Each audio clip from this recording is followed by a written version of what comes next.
What's up? All right, welcome everyone. If you'd rise for the Pledge of Allegiance. I pledge allegiance to the flag of the United States of America and to the republic for which it stands, one nation, under God, indivisible, with liberty and justice for all. All right, roll call, please. Mr. Blanton. Here. Mr. Appleton. Here. And Mr. Vollering. Here. Can I get a motion for the acceptance of the minutes from June 18th, 2025, the regular meeting of the Board of Trustees? All right, I'll make a motion for the acceptance of the minutes from the June 18th, 2025 regular meeting of the Board of Trustees. I will second. And Mr. Vollering. Yes. Mr. Blanton. Yes. Mr. Appleton. Yes. A motion for the acceptance of the invoices for the month? Make a motion that we accept all invoices as presented by the fiscal officer. And I will second. Mr. Vollering. Yes. Mr. Blanton. Yes. Mr. Appleton. Yes. All right, we'll move to the sheriff's report. Sergeant? I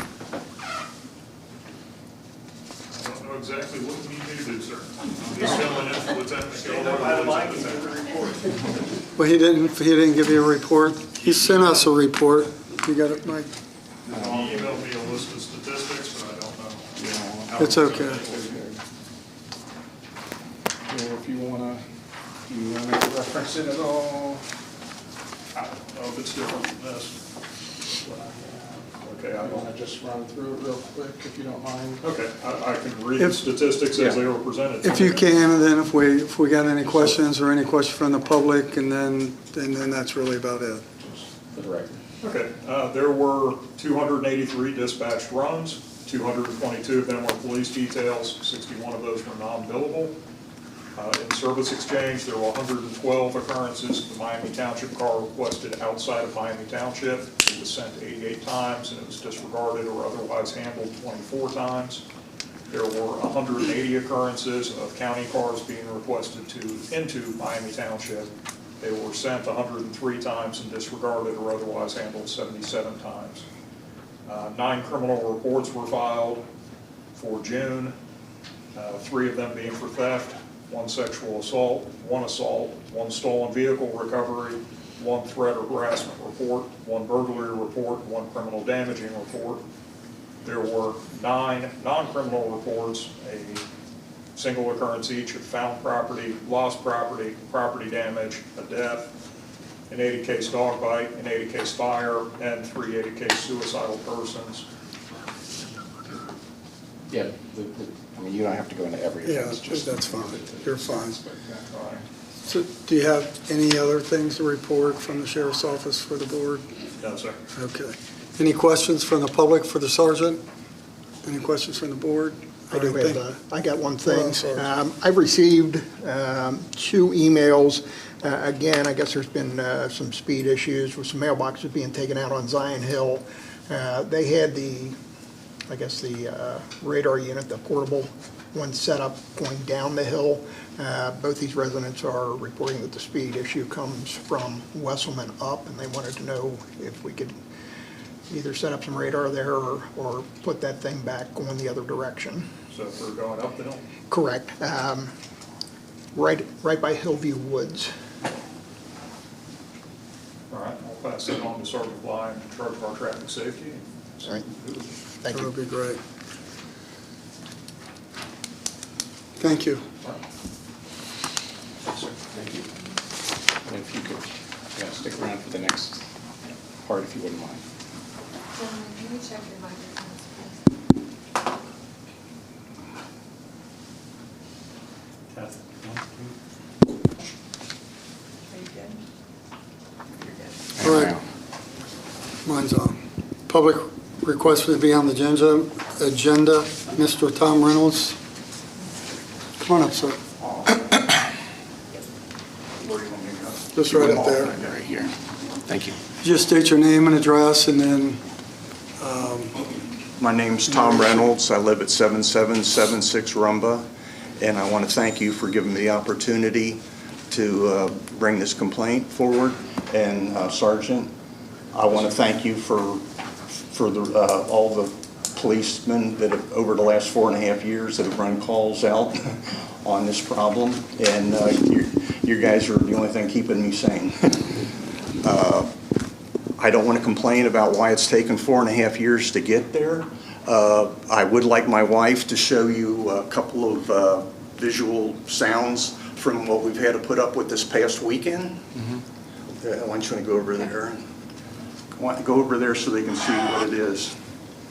Why don't we just put it, if it's just sound, put it up to the. Well, it's a picture. It was taken from my front door. And again, this is not directly in front. This is from my front door, which is 60 feet away from the problem. Okay. Okay, and and you can hear they're starting to do karaoke. That's what we've had to put up with for 4.5 years. And this is There's it. another video of a half an hour later, so it's not like I took one. And the reason I brought it was because I feel like nobody believes that something like this would happen because it's so outrageous. But this is what we've been putting up with for 4 years. And I don't want to bore people with a bunch of stuff, but it's time to do something, you know. And like I talked to Jim, I've talked his ear off. I know he thinks I'm a raging volcano, what we've had to live with. And he says, well, it's difficult, and it's this and that. And you're definitely aware of the broken window syndrome. When there's noise like that going on in the neighborhood, what do other people feel like? It's the same thing. We left for this meeting, and there was boom, boom, boom across the street during the day. This noise ordinance that doesn't have any teeth doesn't start till 11 o'clock at night.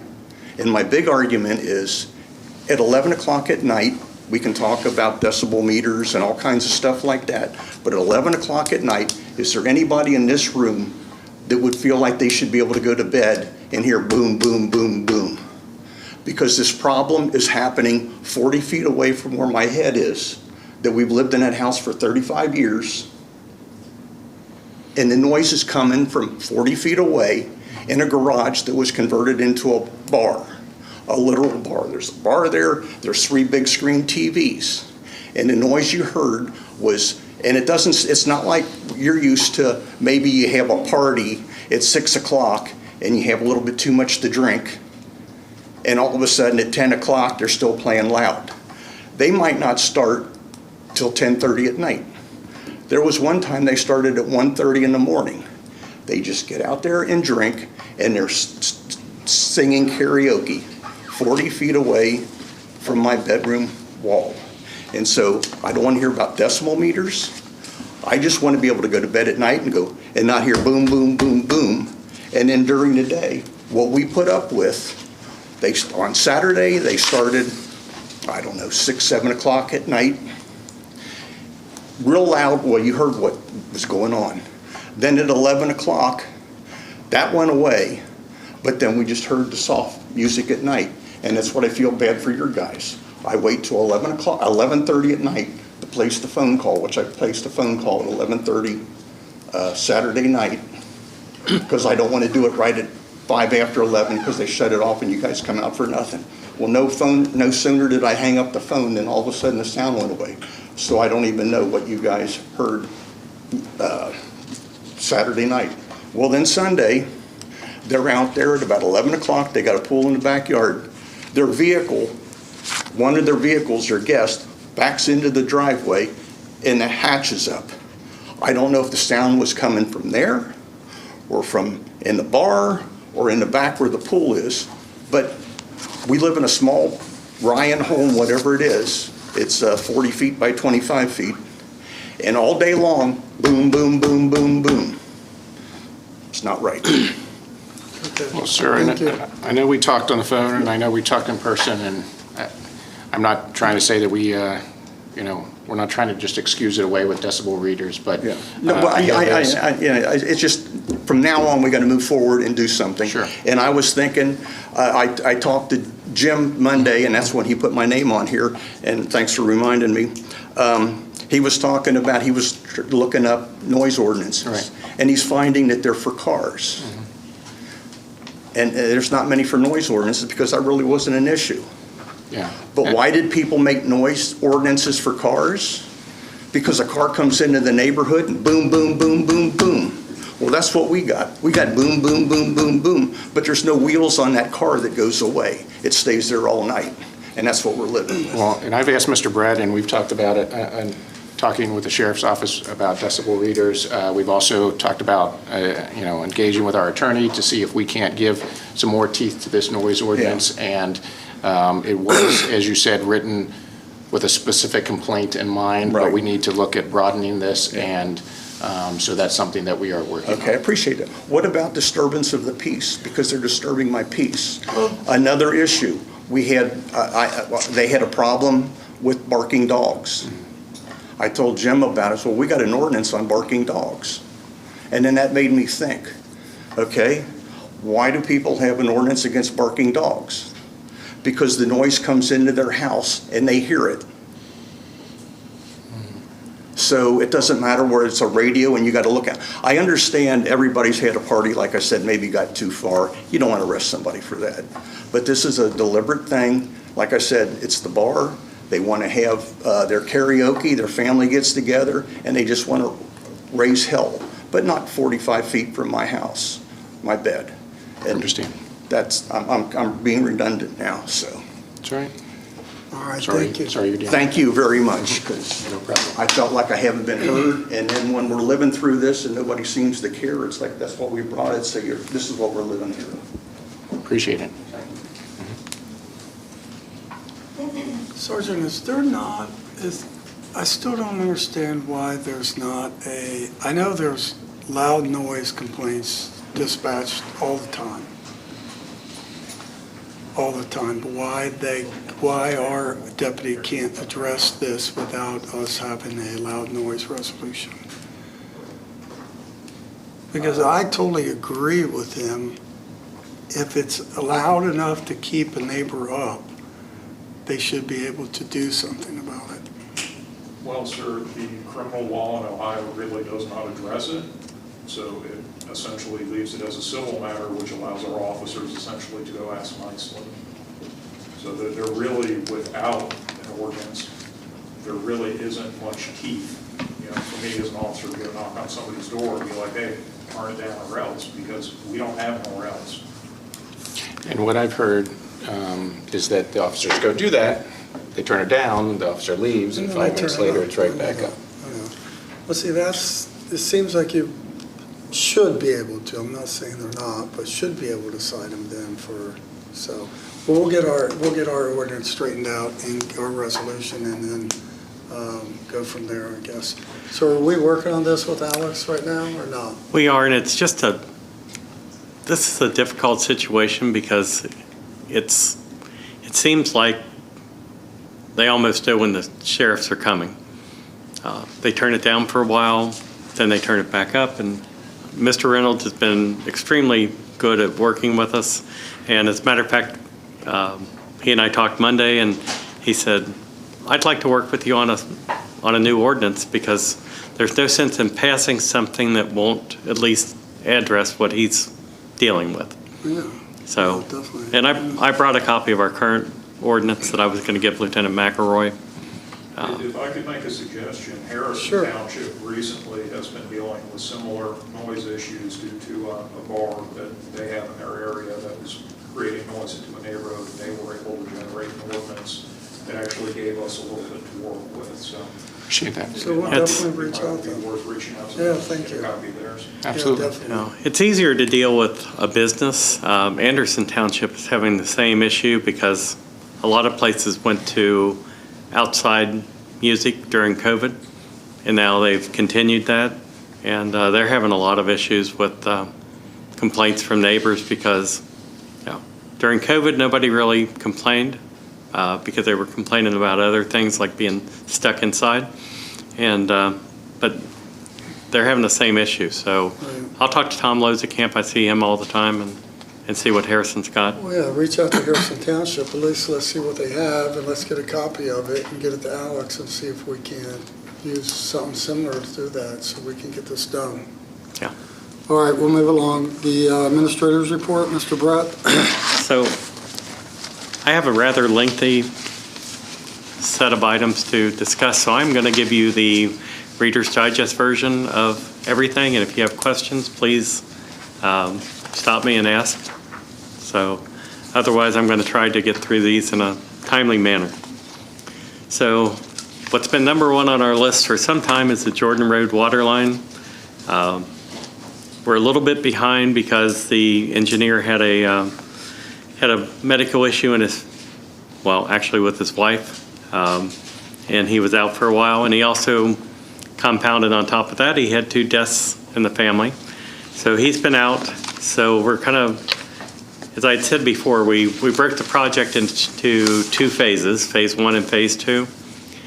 So our current plan is, because he's a little bit behind on phase 1, he's going to make up some time with phase 2. So our goal is get phase 1 out to bid and just tell everybody that phase 2 will now be an addendum to phase 1, and that will come out and we can get all the bids in at one time for the entire project. We should pick up a couple of weeks that we lost by doing both of these at the same time. I was hoping to have a firm list of dates for you today, and I didn't get them. So we're still working on it. I have a plan for a temporary water supply at the new park, at the West Park expansion, that will allow us to let people fill tanks there with our permission. So that'll all be part of the phase 1 project.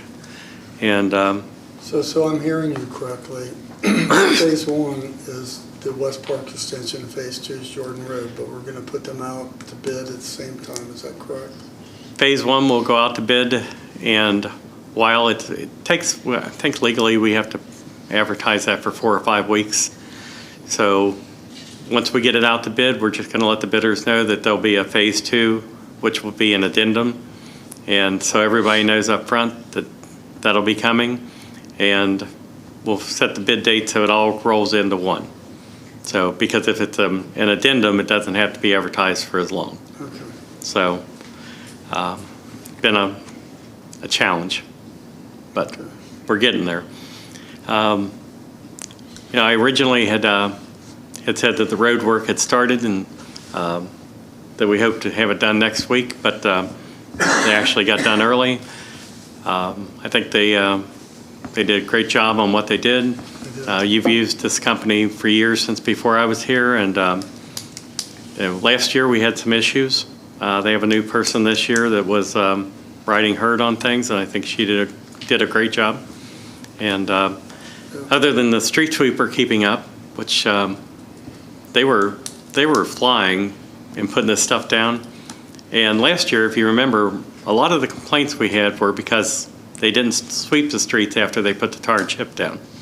Well, this year they had a street sweeper following. As soon as it set up, they were breaking up the loose chips. So I think they did better this year, and hopefully next time it'll get even better. Bridgetown, The Bridgetown Road got to be that's the only one. an issue because they were waiting till they got all done to do They did a good job that. on that, So, but they went back and got it, I will say that. yeah. They did go back and get after some phone calls, so. So, nuisance complaints, we all were looking at 8581 Bridgetown, the house next to Crossroads. And they've made some good strides in getting that cleaned up, and I think it'll get back into our good graces sometime soon. Flock cameras, we agreed last month to go ahead and sign a contract with the county sheriff for flock cameras.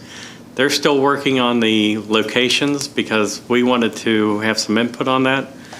So right now they're trying to figure out what our neighbors have, where ours would be, so that we don't end up duplicating service and having Green Township have a camera and us have a camera on the next street corner, or it's the same with any place else. So as soon as I get that list, you'll get it from me. And obviously we've got some time before they place them, but they haven't asked for the contracts to be signed for the purchase until they get us the location. So we haven't done that yet. And I did communicate with Captain, now Acting Major Stapleton, and again, It is included in the purchase. So our 4 cameras with the additional 4 cameras that the county is paying for was part of their purchase, so they've already got things in motion. It's just a matter of formalizing the locations. But there's no holdup, and it's part of their overall allocation of cameras. Yeah. We don't want to duplicate efforts, basically. We want to make sure these can get spread I around. understand. So, as far as, I mentioned nuisances earlier, but Hamilton County zoning, we have the 2 properties on Caldwell that we asked them to look at, and believe it or not, we had an issue with a fence on Cliff Road, and they went out, and because the person who put the fence up actually put it up backwards, they thought that the neighbor who was complaining put the fence up because they put the outside of the fence, so the good-looking part of a privacy fence was facing their property and not the neighbors. So Jason's aware of that. We're working on that with them. I just saw, I think you guys all got copied on a request for a cell tower company. I'm going to contact them, see what they're looking at. So we want to have a little input, I think, on where they might place a cell tower.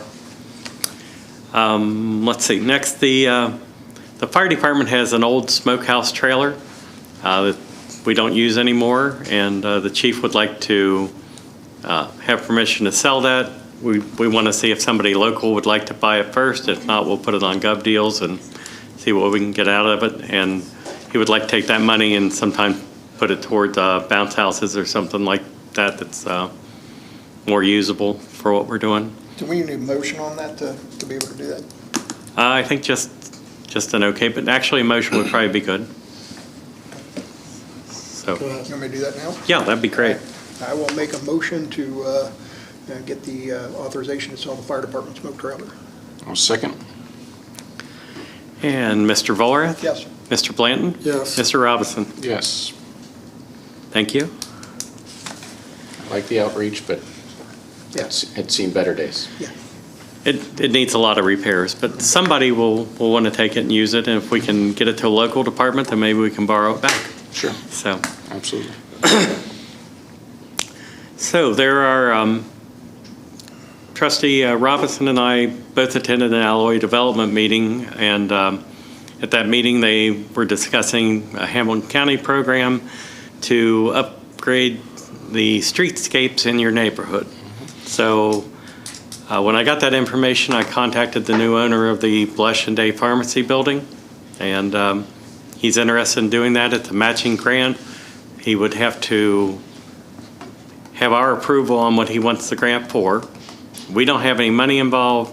You would have my time involved because somebody has to be on the committee for them.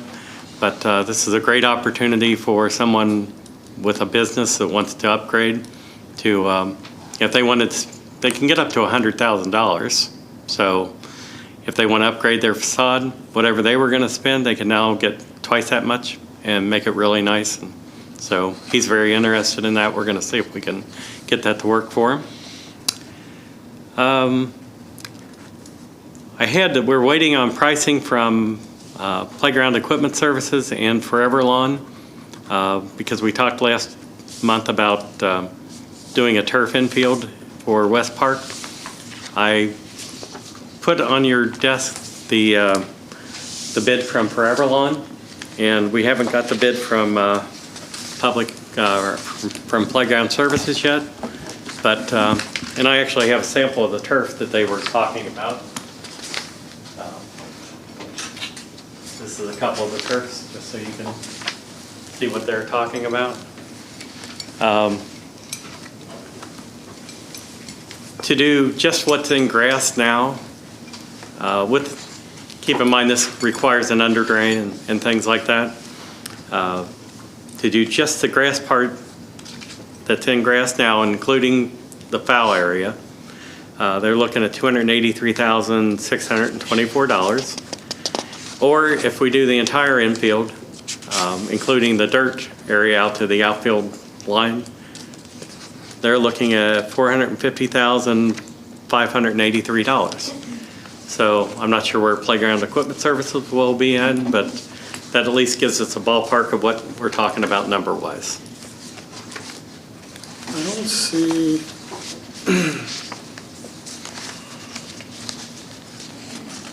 I don't see, Jim, the numbers you're reading off aren't matching with what I have.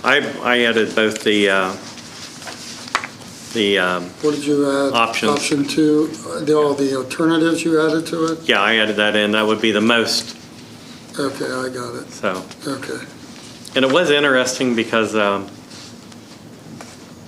I was surprised the area that's dirt in the infield now, I didn't realize they had a brown surface that they could use for that. So they suggested that. It doesn't have to be brown. This is just really preliminary stuff. Right. So we need to talk with our partners that we deal with down there and see what the school might be able to chip in on this and things like that. But at least we have a starting number. Yeah, and we need to get the same thing from that other company. Yeah, and I'm surprised they haven't done that. They were there first, so I thought we would have had that by now. I'm surprised too. So we haven't received anything from Playground PES? No. I'm sorry, what? No. No one's received anything from- We've asked them. Okay. We've asked them multiple times, am I not correct? Yeah, about that? I contacted them twice this week on, hey, Wednesday's my meeting.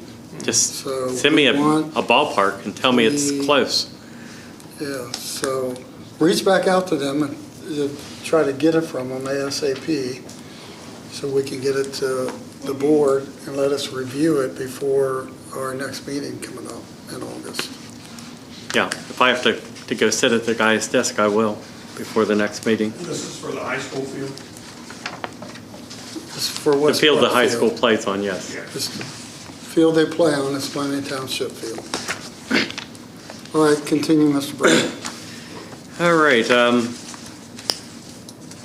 we were looking at basically the fire department fleet of cars.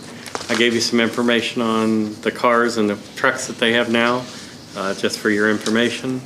And we had approved a couple vehicles in last year's budget, so Tim and I are going to be meeting with the fire chief to go over more of this and see where we're going to be with that moving forward. Ineos in Addiston, just because of the possibility that we can't get Addison to survive the plant closure, which we all hope that they can. I spoke with people that I know at the EPA and talked with them about a closure plan, and they're going to keep me informed on what's going on with that as they develop that. We just want to make sure that Ineos doesn't cut and run like Chevron did in Whitewater. So we want that ground to be usable for something, for someone, Right. sooner than later. Should we need to go back to 9? I don't think you addressed that. Oh, West Park expansion, you're right. I skipped over one of the most important things. You have in front of you the current proposal from Baron Becker. We found out, although Hamilton County had given us the preliminary approval, FEMA got involved, and our paved walkway that was going to be along the river is actually in the floodway. And there is a whole study that's required by FEMA to do that. Mark checked on the cost of that study, and it's $35,000 to $40,000 is his estimate, and it would take 3 to 4 months. So as much as I know everybody wants to put in a solid surface, hard surface walkway there, his suggestion is that we move forward with the project with mulch like we have in the existing part of West Park. And if we ever want to go down that way, we can in the future, but we can stay on track with what we're doing. And I think, well, I'm just going to say it. I think it's a ridiculous rule. We weren't going to do anything that would affect the floodway. If anything, we might take a little dirt out. But we were just going to level things up and put down 3 inches of blacktop. And in my opinion, that would have no effect at all. But when you deal with the federal government, that's kind of what you end up with.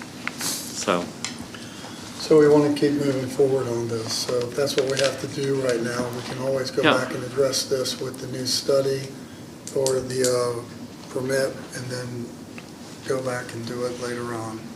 So we can keep moving forward on this on the park. So if it's mulch, I think it cannot be mulch gravel. it could be gravel, but they're recommending mulch because it's easier to walk on. I mean, here's my concern is for ADA compliance and making sure that everyone can enjoy the path. I'm kind of concerned about that. And then I'm also concerned about, with mulch, if we see flooding like we did this past spring, is that just going to wash all that away? And then did we spend the money to put in mulch trails that are just washed away, and then we got to deal with it anyway and then pay to pave it after all? And so I agree with, that's a big number of 35 to 40,000, but I don't know, I guess I'd love to see what the overall cost would be if it's paved versus mulch versus gravel and all that other stuff. And I don't want to spend the money, waste the money on mulch if it's washed away, and then we don't have the accessibility for folks, and we just wasted money. So I know what he's saying, and he's trying to keep things moving, but those are some of my concerns. I want everybody to be able to enjoy our park. Well, and I agree with you. Everybody's going to enjoy our park. But two things. On the flood we had back in the spring, it got up in there, but it got up to the road, but not very much got up in there. The flood we had the prior year, the flood our park, didn't get up here at all because this area is built up already. I don't know if Mr. Baxsnyder did it or who did it, but it's built up already. And We got the geotechnical survey back, and there's a lot of fill. The fill's Right, more than 10, right. 12 foot deep Right. in there. So that's why this area doesn't flood much. And I agree, we want it to be ADA compliance, but we can go forward with this if we put the mulch in so it's not delayed. And then we can always go back and we can still apply for the permit and still move forward. Can we not do that? We can. To me, it's just a big. I agree with Mike. I want everything to be accessible to everybody, but $35,000 to $40,000 for a study just seems like a whole lot of money. Because that's going to be more than what the trail is going to cost. Yeah. That section. Yeah. So this is absolutely required, this study. It is, and Dan and I talked about what the park is doing, and they'll have to do the same study. So I'm going to talk to their people and see if they've done anything. Maybe we can, get built into part of theirs or something. Maybe they can help us with it too. Yeah, I mean, it's just. Theirs is a much, much, much larger project. And it's just aggravating to me because we weren't going to disturb. I told the young lady from FEMA, I said, if we're doing anything, we're going to level off some humps that people dumped stuff there 40 years ago illegally. It probably wasn't illegal 40 years ago, but all we're going to do is level it up and put down 3 inches of blacktop. If we need to take 3 inches of dirt out, we'll take that out. The blacktop will be the same level, and we're not changing anything. And she's like, oh, if you disturb things more than 1/10 of a foot, and I think that's a little over 1.5 inches. I mean, to me, it's just, I'm sorry, it's just ridiculous, but it's law, and that's what we have to do. So what do we need to get, we've already approved this to go out to bid.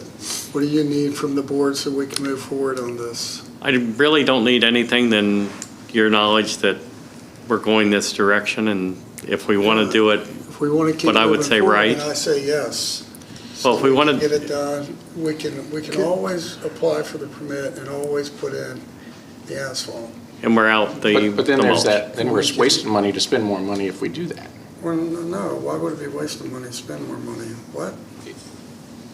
If we're saying that ultimately, It's just gonna take longer. and we would spend the money for the mulch to be installed, and then we would spend the money Mulch is- for the, I mean, Pennies on the dollar on tons. It's not a big deal. Yeah, but if you put the gravel down, you're building your base when you put. For when you put the blacktop on, that's what I thought, same I wouldn't thing. put mulch down because Because you can do the compact gravel that you put in with retaining walls and everything else. So let's Well, just do that, we since can- Mike's worried about the mulch washing away if the. I think he's absolutely right, and I So- agree that the whole process is senseless. If we do compact gravel, that won't happen. So, and that we can do without the And- permit. And we could still make that would still be a lot easier to navigate on the mulch, So, till we get that but done. do we know how much that costs? Because I would assume gravel's a heck of a lot more than mulch, I would assume. It's gotta be, I'll- it's gotta be put in anyway, to put the I'll- asphalt down. It's a base layer. I'll get a cost on both. I mean, Okay. Mike's right, I'm doing some landscaping at home, and I'm shocked at the cost, But so, it's gotta be put down anyway. yeah.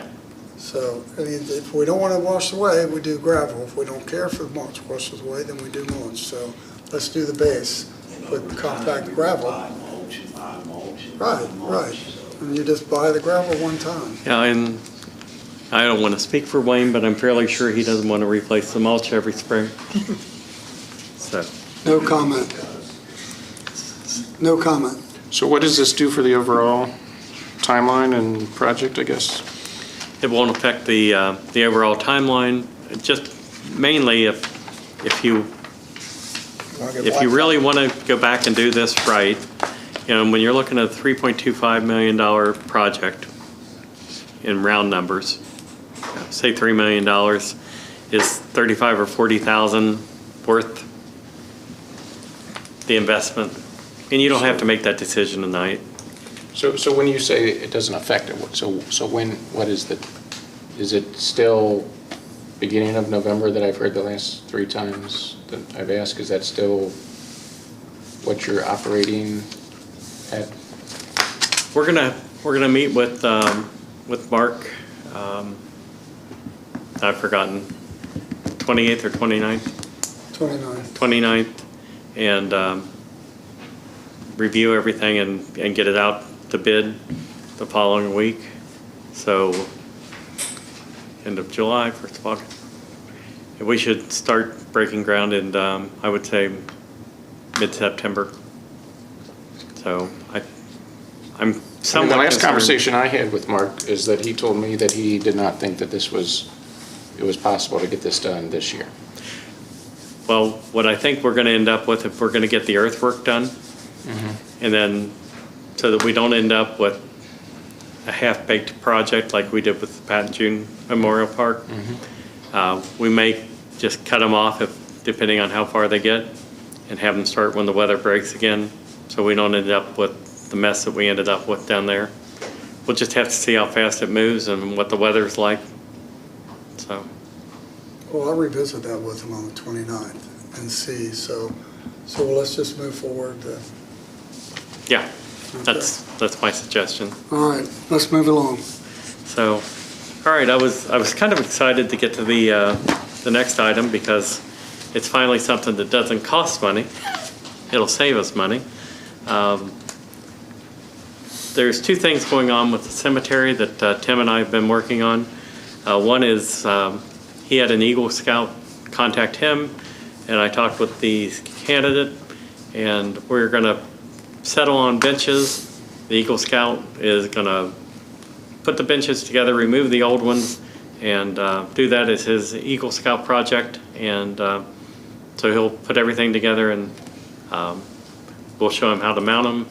And that'll be a great project for him that will last for a long time and save us some money on the installation. I say yay. So, and there's an Ohio grant out there for cemeteries that normally these grants are like $2,000 or $3,000, so there's not really a whole lot you can get done with them. But this year it's for a little more. So I'm trying to get, the roads in our cemeteries need attention desperately. So I'm trying to get a price from someone who uses the same material that Crosser uses, buys it from them, but has smaller equipment that could do those roads. And I want to apply for a grant to have the roads patched and then resurfaced. And with the little bit of wear they get, that should last us a good long time. But upgrading those roads and getting them back in good shape would really make the cemetery look better and more accessible. So unless I hear an objection, I'm going to continue on with that. No, continue. Good. All right. So one of the things we ran into with the Pat and June Park is it's a little difficult to get the riding mowers into where they need to be, and there's a lot of weed eating work that we have to do because of that. So Wayne and I were discussing maybe a walk-behind mower that we can get into the areas more, and he said, well, we could use one of those at the senior center as well because those little areas are tough to mow. And I don't know if anybody's seen, but the area in the back that was all grown up with cattails and weeds, they got that mowed down. If we have a walk-behind mower, they'll be able to keep that mowed down because they'll be able to nose into the area. So with that in mind, he's recommending that we purchase a 52-inch Exmart walk-behind mower. That it'll actually have the little, I don't know what they're called, the little skid behind that you can stand on. Cost on that is $8,811.99. And I know you guys didn't get this early because we just got the bid, but if you're comfortable tonight, we'd like to go ahead and get that. If you want to think about it, wait till next month, that's fine too. Let's just go ahead and discuss it tonight. Do you have any discussion? No, I'd like to thank Wayne and his crew for what they did in the back of the community center. I think it's much needed, and thanks for that. So I'm supportive. Yeah, I think it's probably something we need. All right, I'll make a motion that we go ahead and approve the Bud Herbert bid at $8,811.99. Second? And Mr. Vollrath? Yes. Mr. Blanton? Yes. Mr. Robinson? Yes. Thank you. So in working on the next round of community development block grant money, one of the things that we need to do is our senior center parking lot needs some attention. So I tried to get a contractor to give me a cost estimate and some information on it, but I think as soon as I said this has to go out to public bid, he didn't want to do the work for everybody else. So I'd like to ask JS Held to work up a set of specifications for us. I actually met Nick Keys down there, and with a little bit, by adding a retaining wall on the right side of that parking lot and straightening that out a little bit, and we want to go on the street side, closest to the street. The parking blocks, or whatever you would call those guardrails now, are pretty worn out and pretty much rotted. So and Karen pointed out to me that if you pull all the way up, you end up opening your door and hitting the one in the next space. So I'd like to put something up in the way of guardrail across the front, similar to what they have at the new Skyline in Miamitown. Hopefully not in that yellow. So. You want them to see it. Please? You want them to see it. I want them to see it, but I. Yellow. Yeah, well, that yellow you can see. And we'll fill those areas in that are grass in there now, blacktop that. There's an area at the end of the parking lot that the wall's falling down and gravel keeps, going out onto the street. We'll put a drain in there. Anyway, Mr. Keys felt like for 3 to $4,000, and I'm guessing more like $3,000, we could get a set of specifications together and have that blacktop work done, the drain work done, the retaining wall. It would only be about 2-3 foot wall there. Get some extra spaces, get some extra room between the back ends of cars sticking out, because I don't want to stereotype, but if you have an old boat type car, big old Cadillac or a big old Oldsmobile, and you get one of those parked on the right, one parked on the left, then it's pretty hard to get through there.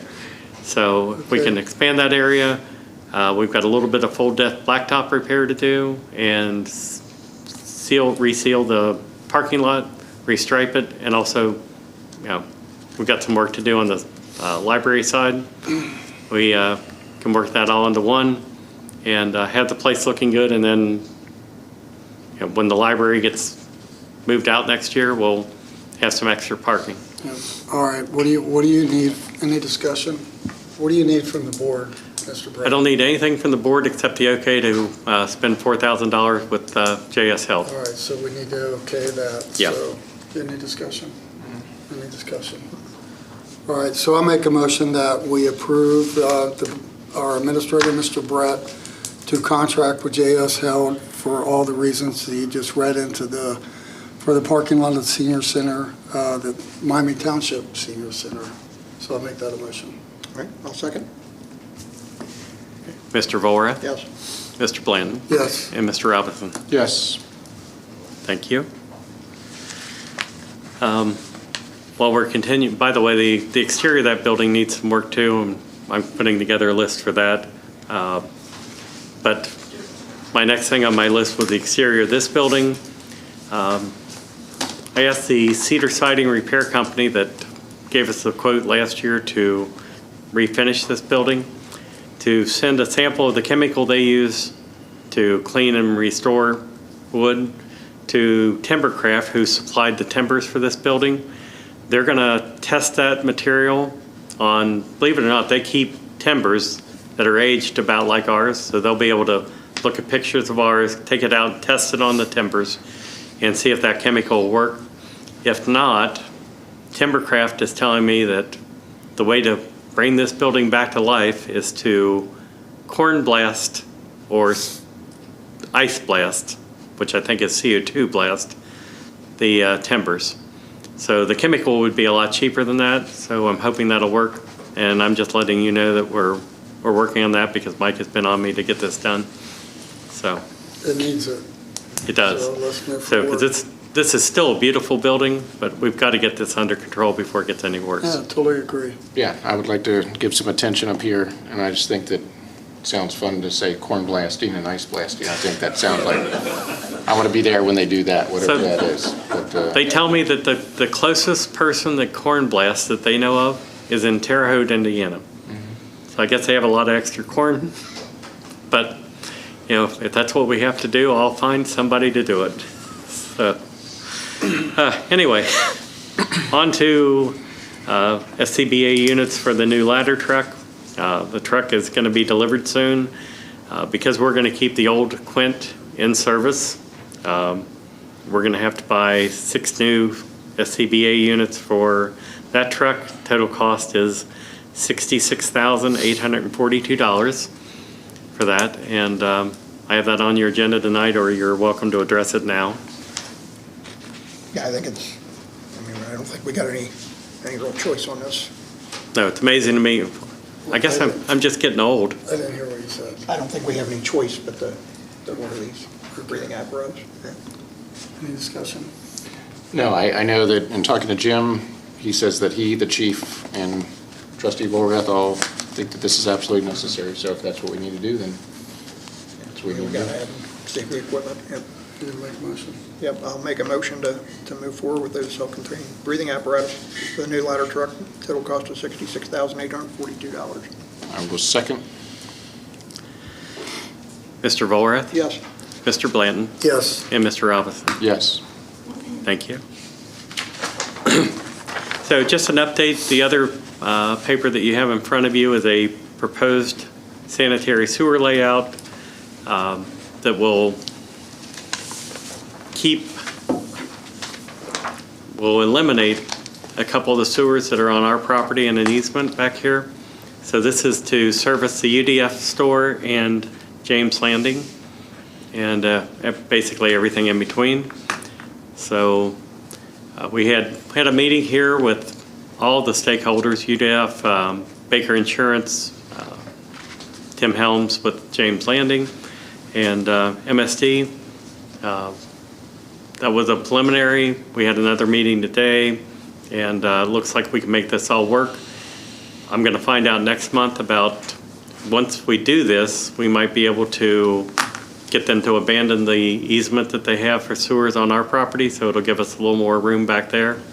And won't affect us here, but will also allow sewers to be moved on down the street in the future. So it's just for your information, but Okay. UDF and Tim Helms and James Landing and everybody is working together with us, and that's going very well, and MSD. Good. So there was a question on the renewal or replacement levy in the general fund, and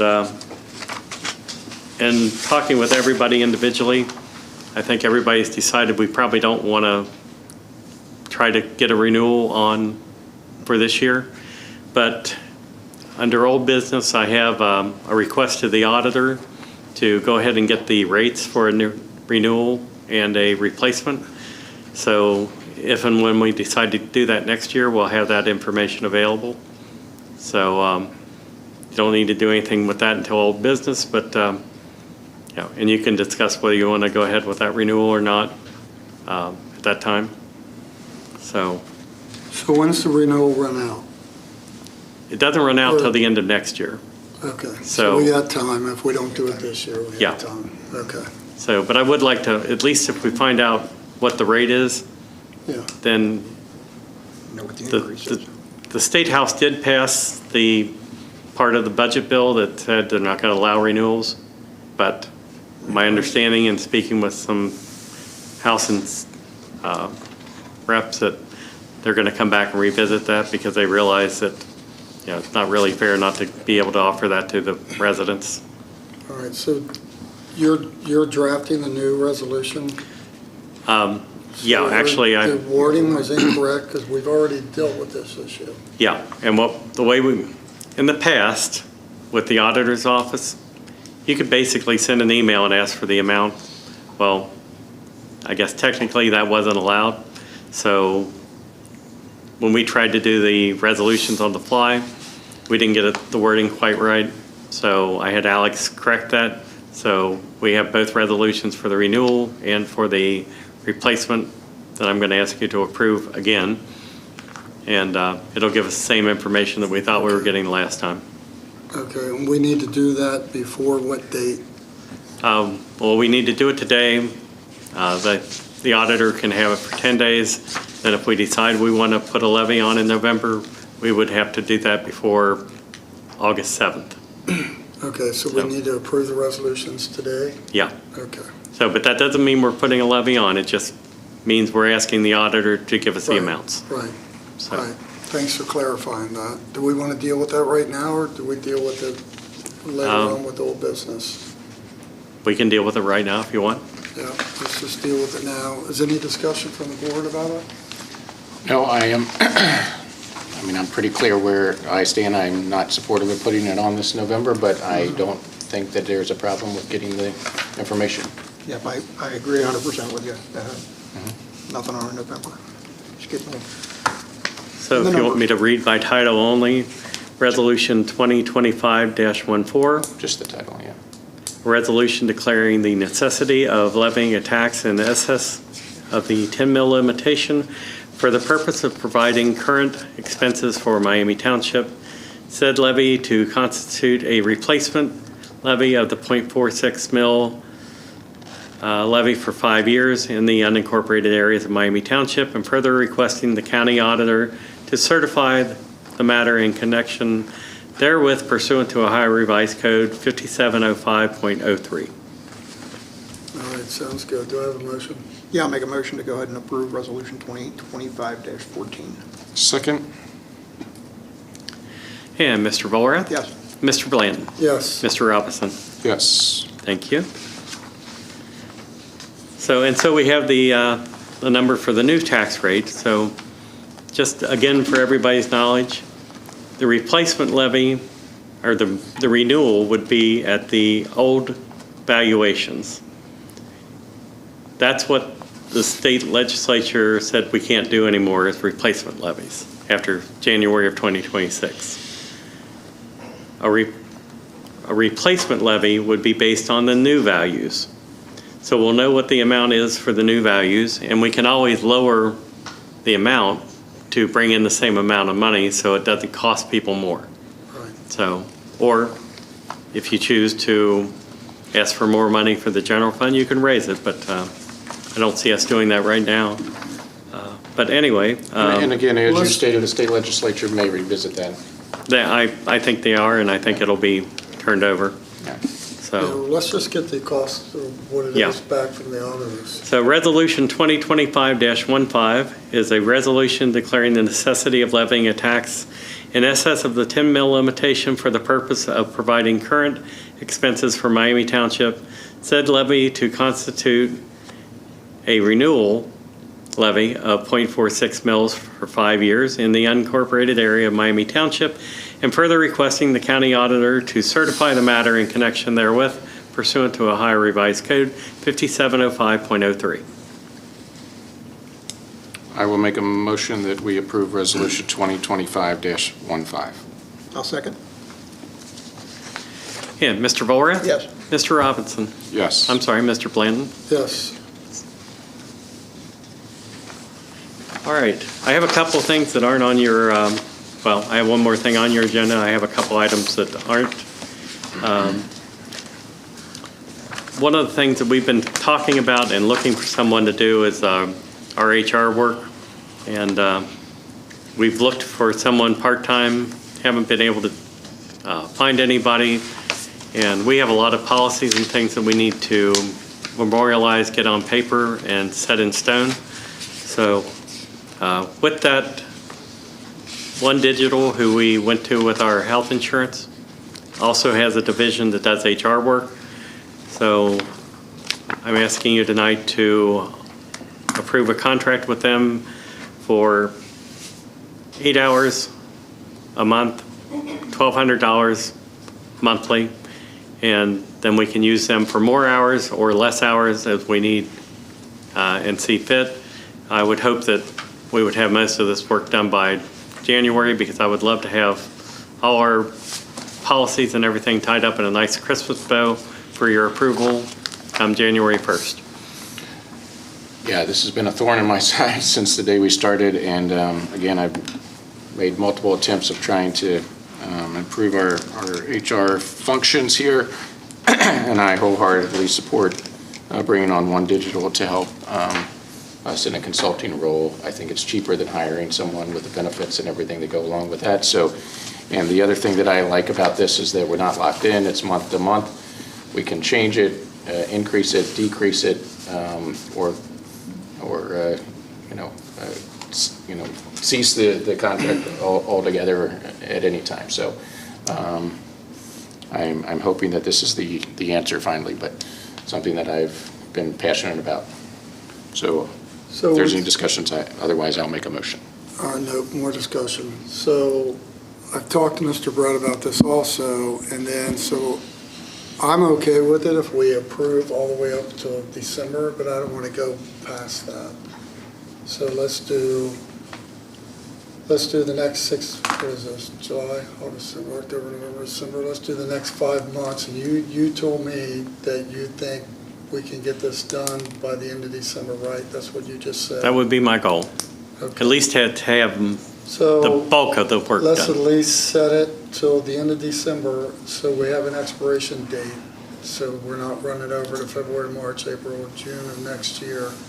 And let's see if we can't get this done this year. Well, we can revisit it if we find that If we we need need more. to, we And if we can. get done early, we'll use them So I'm less. okay with approving it. That's just my discussion on it up until the end of December for the next 5 months. But why would, well, go ahead. If you Yeah, had thoughts like, I don't know why if we can do month to month, then Well, Why if would we, we set it if we, until December? We can do any time. if we approve 5 months, then they've got time to try to get it done for 5 months. Or are we gonna go month to month and then run over? Let's just put a limit on it right now, and hopefully they can hit that deadline, and if not, then we can extend it. I don't see anything wrong with that. Well, if it's month, go ahead. What do you Yeah, have? I think I'm kind of on board with what Mike's saying here is let's get all these policies and procedures done, Oh, no, I whatever agree. time it takes. I agree. I think we are so open to lawsuit I agree and again. issues, and I think if it goes into next year, I think we set the timeline for, hey, we want this done and wrapped up by December, but if they don't get there, like, We can always extend it. I think we just. But they don't continue even to- know that. I mean, let's set a timeline for them to work toward. And I For think the the- township, since we're the customer. I think you could set the expectation, we want this done by December, what kind of hours do we need? And maybe it's more than 8 hours if they have a December timeline. Right. I mean, they might get it done Adjust in it. October. Yeah, yeah. or, You know, what I mean, Right. but then, so that's why I wouldn't say end of December. I'd just say, that's our expectation, you know, we want it by the end of the year. This is the goals and targets and benchmarks that we want, and Well, I agree, but if we say we only approved up until the end of December, then we don't just tell them that, that's it in writing, so they know that. So, and like I said, we can extend it if we want to. You want to just leave it open-end? Just leave it open? I mean, that's how I would approach it, in that then they don't know whether we're going to go to October or November or December or whatever else. They should be working diligently to get their, you know, butts in gear and get it done as quickly as possible and prove themselves. I mean, if you tell me I've got until December and I get all my work done and, you know, by October 1, then I'm on cruise control for the next 2 months. I mean, I just say, let's do month to month. Tell them that, you know, we want it done as quickly as possible, Yeah, but and definitely by the end of the year. The other And side of the coin is them just keep going. Well, they didn't give us an expiration date, so Well, if we're not, we can keep working on this all the way until next summer. if we're not seeing any progress, then we're going to cancel their contract and move on and find somebody that can get the work done. So I'm okay with approving it up to the end of December. So that's where I'm at. I think we approve it for whatever time we need to get the policies and procedures rewritten.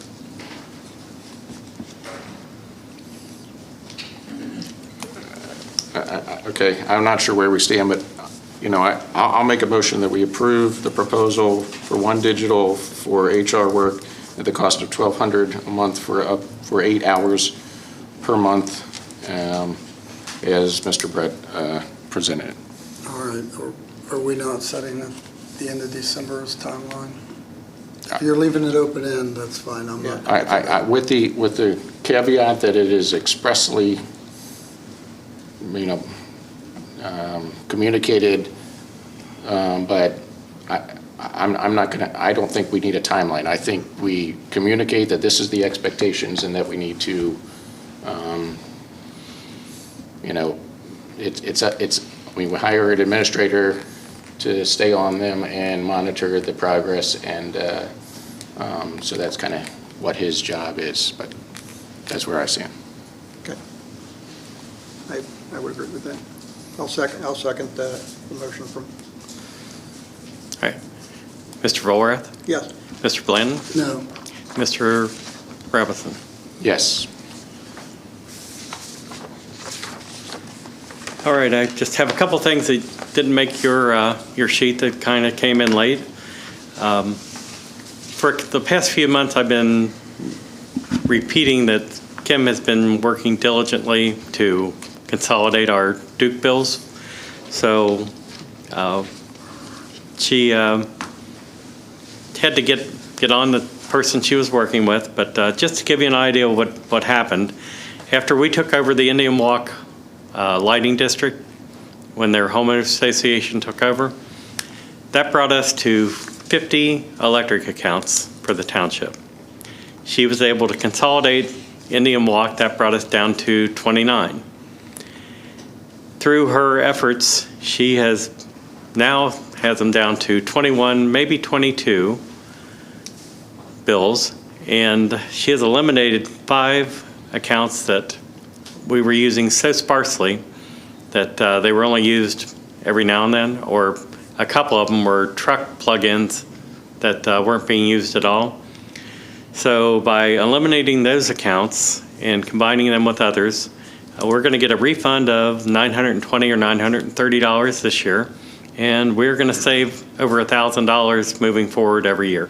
So it's been like pulling teeth for her, and I'm glad that the gentleman from Duke is not in town, or she might have driven there and plummeted his, anyway. You did well, Cam, thank you. Thank you for your efforts, Ms. Day. We appreciate it. So, and I'd be remiss if I didn't say the last summer concert went off great, I thought. We had some last minute things. So a couple things have come up since then. Tim got me the Legion liquor permit, which he always does, for the beer booth. And there were some questions from some people that were there. So I asked Carrie to look into the Queen of Hearts game and the split the pot, because some people were telling me that the Queen of Hearts was maybe not be properly operating. So what she found out was if you do the Queen of Hearts game and you just either give all the money away, or if you take part of the money and roll it into the next game, that's fine. That's not gambling. But if you're keeping part of it as a fundraiser, then they have to have a license. So Dan and I need to get with the boosters and find out if they have a license for that. Okay. That's the first I've heard of it. Me too. And we also, because we were checking on that, I had her check on split the pot. Split the pot is considered a raffle, and you're allowed to do a raffle. So because in the rule, help me with this, the rule on that is they have to draw the ticket out. So a raffle is a game of chance. So you're allowed to have a game of chance. And you have to be a 501c3 to do a game of chance. Actually, Queen of Hearts, you are not allowed to do as a Do you want to come up to the podium so that Yes. we can get this on tape? Okay, so you're allowed to do a raffle because it's a game of chance. So any 501c can do a raffle. We don't need to see any license for that. If you're doing a bingo, you have to be a charitable organization. You have to have a charitable organization gaming license. So if anybody were to do bingo here, we would have to display their charitable gaming license. What we were told about Queen of Hearts is you're not allowed to do Queen of Hearts as a fundraiser. So Queen of Hearts is designed to pay out all of the money to the recipient or roll it over. Prime example would be Ripley, Ohio. So that man needed nothing to collect millions and millions of dollars, but he handed it all to the winner and kept 10% and rolled it over into the following year. So that bucket of money is still going to go to a recipient. Every time he does it, money is going to a recipient. He's not putting any in his pocket. So by us knowing that you really can't do Queen of Hearts or anything that is considered a scheme of chance instead of a game of chance, then we are also liable in that. So there's no law, but what we were told today by the Attorney General's office is that it shouldn't be conducted. Like, we should only be conducting things that a 501c3 can do. Does that make sense? So this all started with your liquor license this morning. Yeah. So who's the contact at the Attorney General's? You can call the helpline, and then anyone can do it. I mean, you speak to an attorney, and no, because they're not allowed to give legal advice. So they tell you up front, this is not legal advice, even though you're speaking to an attorney. But you can go on, and I mean, anybody can call and do it. Oh, well, the point of it is we need to make sure that the school is doing it correctly and that they have the license and they display it here, and that's all we need, so. So we just want to make sure, like with a liquor license, I was told like it has to be displayed at the front of wherever we're selling. So any client that comes in, I make them give me a liquor license 2 weeks ahead of time. We frame it and it sits on the front of the bar. Just like I would do with you at the summer concert. So you have to have the F2 license. And the other thing about the liquor licenses that I found out is now with all of the seltzers and things like that, if you before had an F2, that does not cover the vodka in a seltzer. You have to have the next level. So any wedding doing, or not a wedding, they don't charge guests, a fundraiser that comes in and does beer and wine can still do an F2, but now I have to ask if they're having seltzers.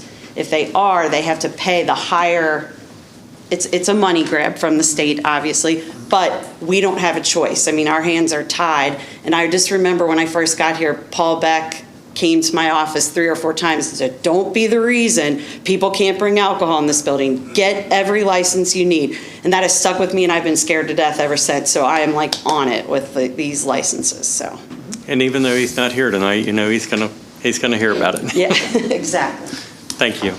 All right, So- let's Well, move on. obviously, this strikes a chord with me, because, you know, Mr. Brett, Ms. Robers, and myself are sort of the committee that oversees the summer concerts, has for years, works months in advance to get this all settled, and I was surprised the night of the concert when the Queen of Hearts showed up and started to do that, and that's one of the reasons why it would have been nice if we were informed of that prior to me showing up and an hour before the concert than them setting up.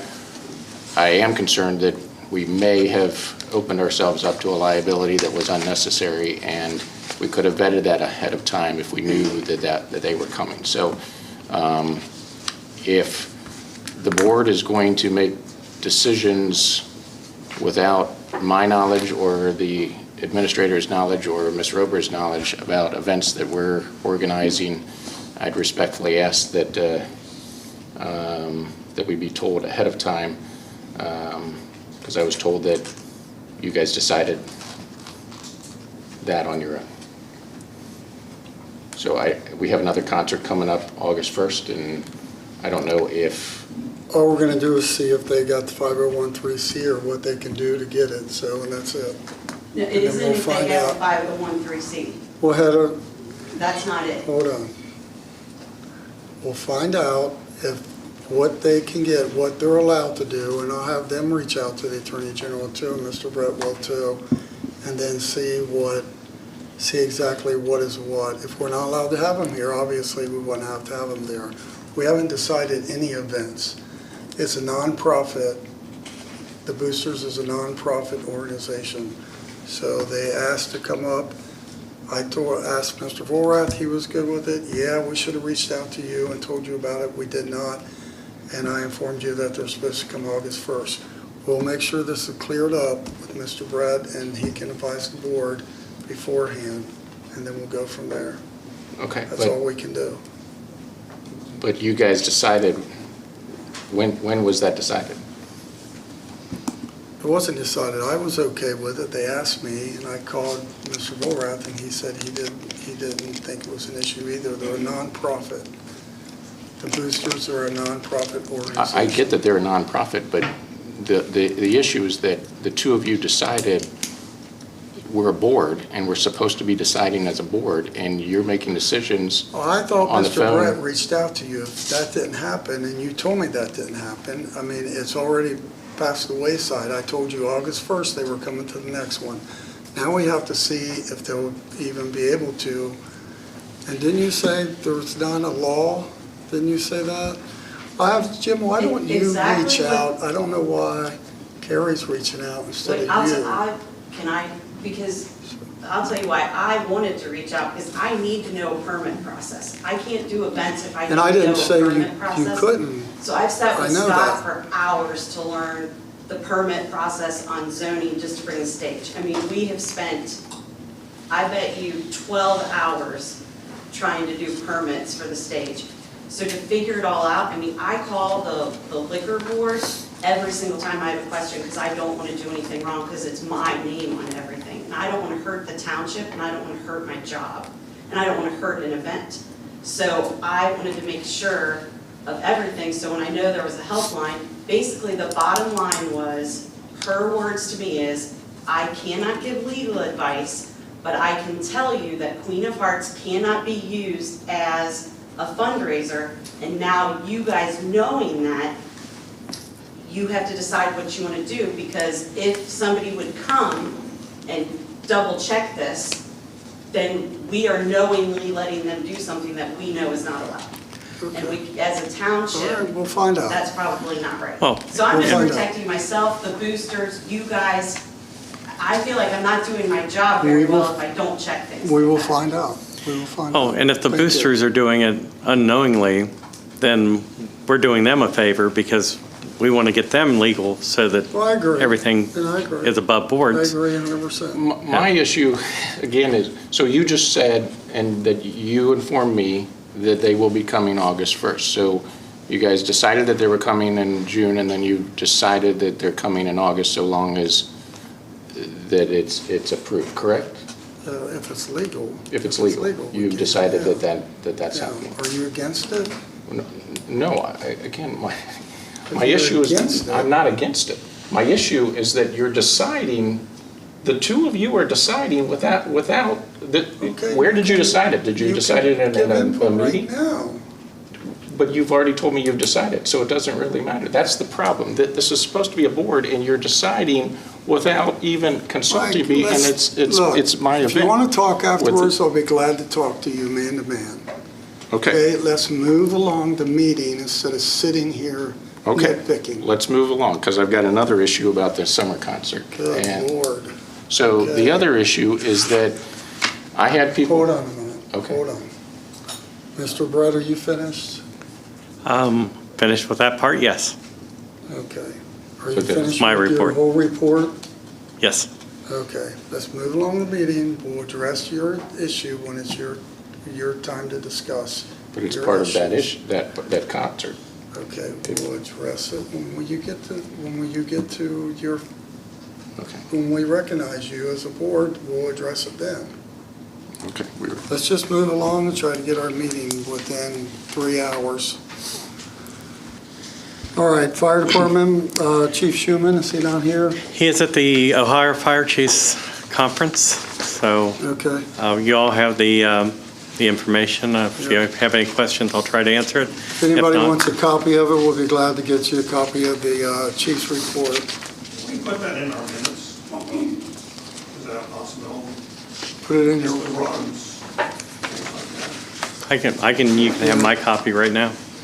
Well, I don't need a copy, I'm just saying for the copy. Jim, do you want to read into the record just very briefly, the runs and the ambulance, the, Yeah, looks like there was 201 overall runs, 5 total fire prevention things, 1 fire inspection in Addiston, 1 public relations in Addiston, 2 public relations Miami Township, 4 fire inspections in North Bend, and 1 public relation there for that. Looks like there was some training completed over the course of time, some EMS training, 8 hours completed there. Fire training, 81 hours for a total of 81 hours for a total of 89 hours. Overlapping incidents, 95. So that overlapping percentage was 47% out of 201. all right, let's go on. Senior Center, Mrs. Herbert.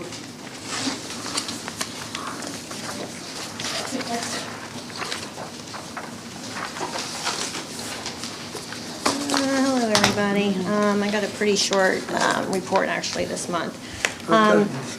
So for the month of June, we had 2 presentations at the Senior Center. The first one, Harrison Trail Health Campus came to the center, did a program, provided lunch for the members, answered all their questions. And they've been to the center before a few times. They're great. Another organization came, Senior Living Locators, and was really impressed by them.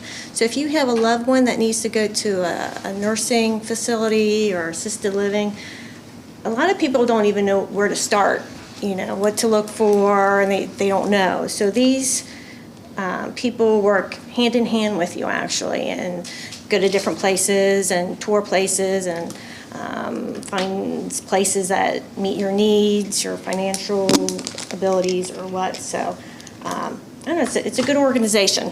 So Senior Course are getting busy. They're on the road. They got 4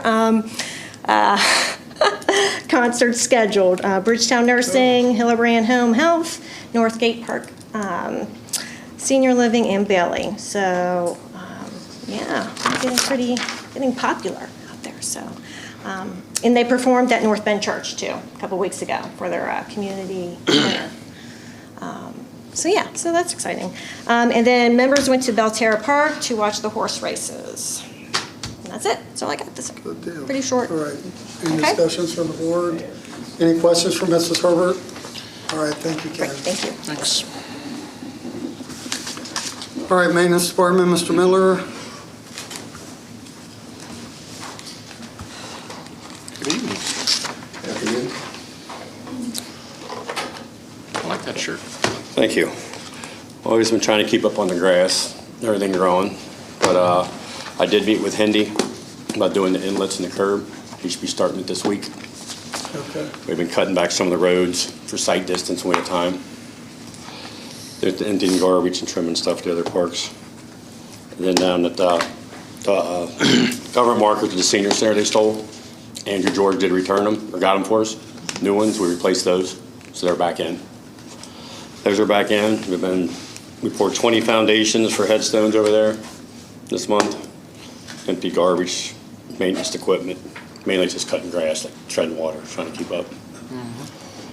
And we patched some holes at the cemetery and the road you were speaking about. That's pretty bad. We had to get some blacktop from the county and patch some of the holes over there. And that's about it for this month. Just keeping up. Any The discussion? regular maintenance on the building as we go through, just check them. Any discussion from the board? Any questions for Mr. Miller? All right. Thank you, Wayne. Thank you. Thank you. I do want to thank Wayne. While we were doing the road resurfacing, I think he and I saw every road at least twice. Yeah. And he was a great help with that and keeping up with it. Bridgetown, like you said, but once we called them, they were pretty.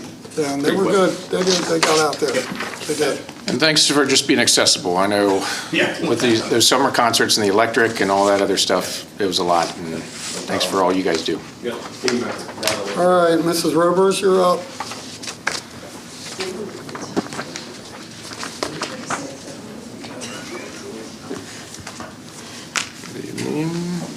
First, thank you to Wayne and all the guys. I hope no one gets poison ivy. They spend a lot of time in the back of the community center, and it looks fantastic. So a recap of 2025 to date. We've had over 100 events. We've welcomed over 11,000 guests into our event spaces so far in 2025. We've rented the park about, I forgot to look, it was like 4 times. And we just need to remember to get the garbage emptied on a regular basis. Wayne stepped in a pinch a couple of times to empty that. For 2026, we have about 30 events booked, and this is the time when 2026 will really ramp up. We already talked about the licenses and how you have to turn in licenses at least 2 weeks before, and if they don't have it 2 weeks before, then typically I just make them call Columbus and see if it's coming soon, and I really haven't had any problems. Usually the lady in Columbus says, "Oh, I'm sorry, I forgot," and she emails it to them that day. Our concert was a success with Naked Karate Girls. Thank you so much to everyone that helped out. I had a vacation planned, so I was not here, but maintenance, fire, the event staff, Jim, Mike, they all stepped in to make sure it was a success. Our next concert is the Menus on August 1st. And we did a deep dive just into expenses for the concerts because that's something that we just wanted to get a really good handle on moving forward so we can budget it really well. And with everything from the band to the permits to the stage, Rumpke, signage, the food that we're required to give the band, the employees that work the event, the cleaning the day after, and then even including hours like Scott Dunnigan, who is helping me do all of the permits, my hours, Jim's hours, and the Hamilton County extra detail hours. To do one concert here, it is over $9,400. So it's a big thing for us to do. It takes a lot of time and effort. Upcoming events. We have a health fair September 9th. I had flyers by the door. Lots of vendors signed up so far. We have things like Days Pharmacy is coming to do bone density testing. We have Children's Hospital Injury Center, TriHealth, Mercy. I'm doing stroke education, diabetes education, the Alzheimer's Association, and many more. It's an ongoing list, and today I found out that North Bend also wants to help with this event. So they were going to do their own and decided just to combine theirs with ours. So Marilyn from North Bend is going to come in and we're going to get together, and she might have some vendors that I haven't thought of, and we're just going to try to make this a really big event that becomes a yearly thing here at the Township. And then Touch a Truck Fire Open House is October 11th. We usually do Touch a Truck in August, but we decided to move it to October because we're going to combine it with the Fire Open House every year, and that is Fire Prevention Week. So we had our first meeting last week with the firefighters, myself, and the chief, just to talk about exactly how we are going to do it. So out in the front parking lot, we will have the touch truck part of it, and then people will be able to walk through. They'll go into the fire bays, look at the trucks. They're going to have obstacle courses, a chili cook-off, a bounce house, lots of activities. And then I have my next open house on July 29th from 5 o'clock to 7 o'clock, and that's when anyone that is interested in the community center or people that are booked for weddings and stuff, they can come in and just look, take pictures, ask questions. So I'm here that evening and, accessible to everyone. So I think that's it. All right, any questions for Mrs. Rubbers? All right, thank you. Thank you. All right, Clark, Mr. Clark. Mr. Brett, do you have anything from Mr. Clark? No, don't have anything from him. We'll just move on. So, under old business, good news is you've addressed the first two items, the resolutions for the auditor's office, and we also talked about the field turf. So we're pretty much done with old business, unless somebody else has something. No. New business, we took care of item A, the SCBA units, and item B, the smoke trailer. We have a resolution that kind of slipped through our fingers. This was something we should have approved back in May, but we have a county-wide 911 plan, and you guys have all seen the plan, but we didn't pass a resolution to approve it, so Resolution 2025-13, I have it as 23, but should be 25. A resolution to approve the final Hamilton County 911 plan pursuant to Ohio Revised Code, Chapter 128.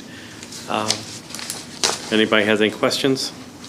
I'll be glad to try to answer those.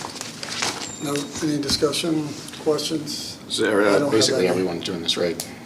Everyone's basically.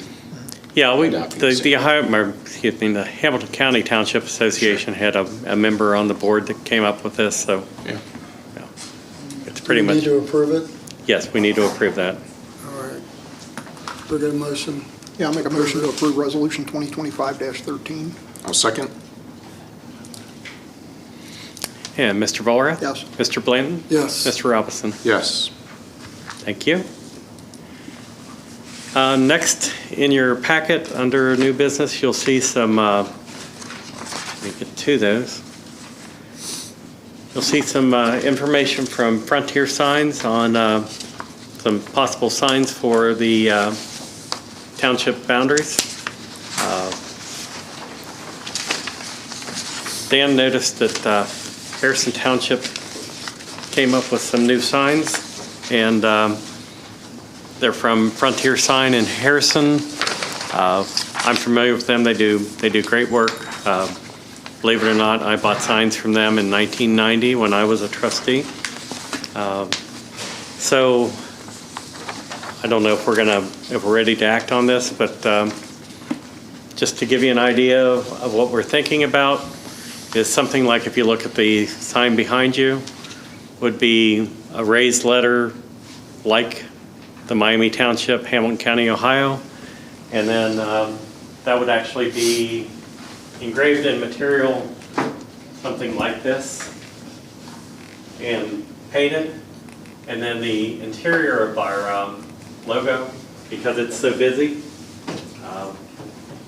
this is how they used to do this. They used to sandblast this out.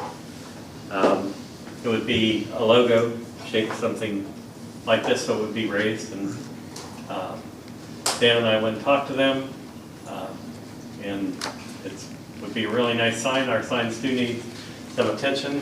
This would be a lot more than the typical metal sign, but if you get a chance to drive by and look at the Harrison ones, they're really nice. The other alternative, I'm about to knock stuff off, is something like this, where they would just router out the material, but the blue that they have available in this material is a very light blue, and it really doesn't match our logo.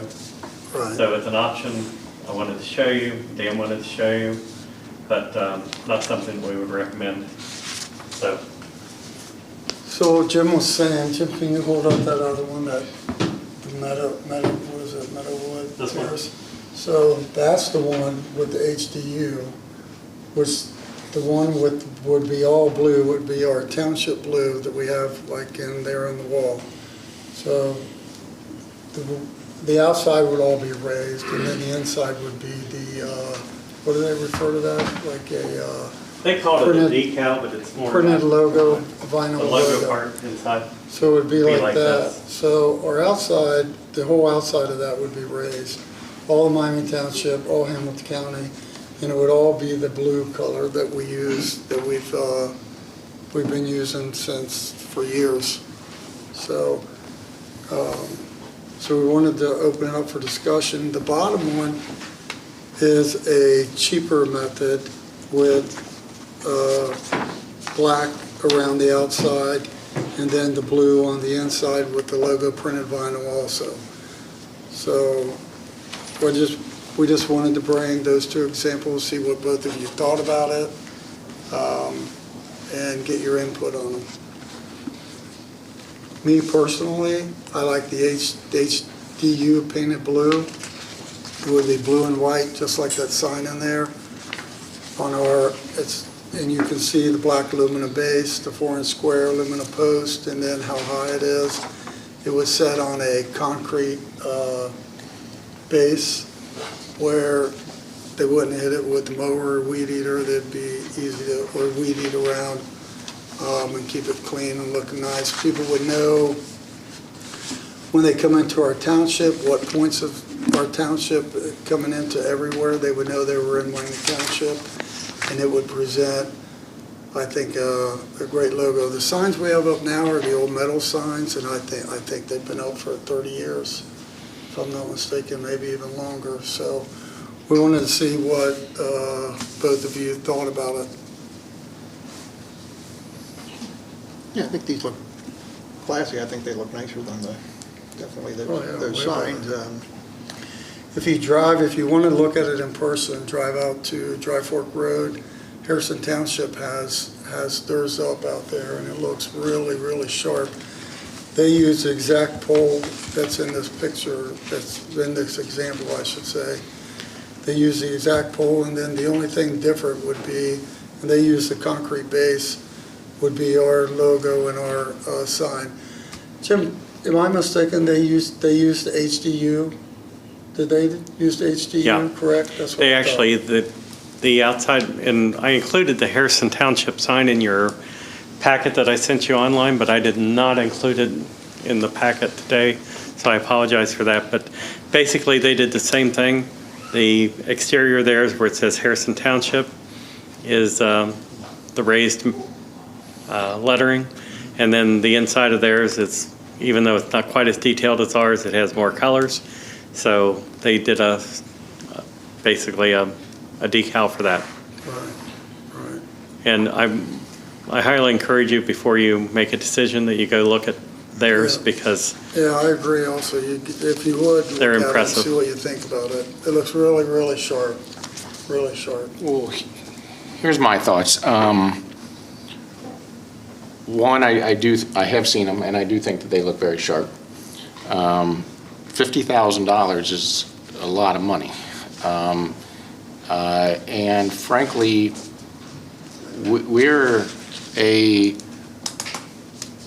I think we're a growing township, but we're also mostly a residential township. And so if you want to have a couple of these signs in our business district or our main thoroughfares, I could see putting up 2, 3, 4 of these. Do we need these on every little inlet and side road that comes in and out of our township throughout, where, some are very, scarcely traveled? I do not. I don't think that that's a good use of our taxpayers' dollars. I don't think that we need every little road in and out. And so my other thing is that, it does look good. It does look good in Harrison, but is this the only option that we've looked at? Do we need to look at any, are there other competitors or other, businesses that do this that we need to explore? So I think that looking at it more closely and going to take another trip out to Harrison, even though I've seen it driving 35 miles per hour, I'll stop and take a closer look at it. But I think personally that this is not needed in every single spot that comes, in and out. But that's just my 2 cents. All right. You got any discussion? All right. Well, I would say, yeah, $50,000 is a lot of money. I would agree with you, but I think we need to, that's what we're here for as representatives of the residents that live here for our township to make these decisions. And I think it's very worthwhile, the money being spent. As far as shopping around, Frontier Signs of Whitewater Townships used them, Harrison Townships used them. They listed like 5 other ones that are local, and I can't think of what they are, but they're in those emails. If you send, Crosby, North College Hill, Bellevue. You sent it to all of us. You did. He sent it to you. If you look in there, there's all kinds of municipalities in Hamilton County that's used them. Right. So they're I'm not saying they're a fly-by-night. and I'm not saying that either. I'm saying they're very competitive, and Harrison Township just installed these signs, and they used them. So, Well, I think you described what you think is our job, and I think our job is also to look out for the taxpayers' and I do too. dollars, and that it's a waste. So I am supportive, again, of putting up signs in main drags and main thoroughfares, and having Mr. Brett reevaluate where and come up with a recommendation of, again, maybe it's 3, 4, 5. I don't really know what that number is, but to put them up in what, 18? Is that the number? It was actually 16 signs, and we were going to get Okay. two for when somebody runs over them that we could Okay. replace. So I think that's excessive. I think that that's not in the best, So Jim, send us where they are, email us before the next I will. meeting, so we can go move forward at the next. I will do that, and I'll also go to the people who did the signs for Pat and June Park Okay. and ask them to give us a price on Yeah, that's fine. a similar unit. It's And very similar to this, because I Yeah. like this. I think it's been our logo for years, and it states our township, shows our township, and I think it's something that we're responsible for, so. I'd be All right, glad to get that information together before the next meeting. all right, let's move along. All right. So before I got here, Dan Reed started working on replacing the copiers for the administration office and the firehouse. And somehow or another, that project got dropped. So we started doing some research, and we went to the company that we've been using for years, just because it's convenient, and we could just move machines on down the line and, kind of take machines that are older, move them to someplace else. Well, the gentleman from that company pulled you need to get these because tariffs are going to cause the price to go up. And then he had a couple other excuses, and so I went to someone else to get a competitive price. And then he came back and offered us used units, demo units, and it just didn't seem like a good price. So I went to Woodhall and Associates. I had sent you in your packet all the information about them because they're very big, because they're a woman-owned minority business. But with all that said, the cost, the big cost that we've had coming up lately is, if you look at the copier printer analysis, so the unit at the firehouse doesn't work. It hasn't worked for years. Donald McCarthy couldn't get it to work.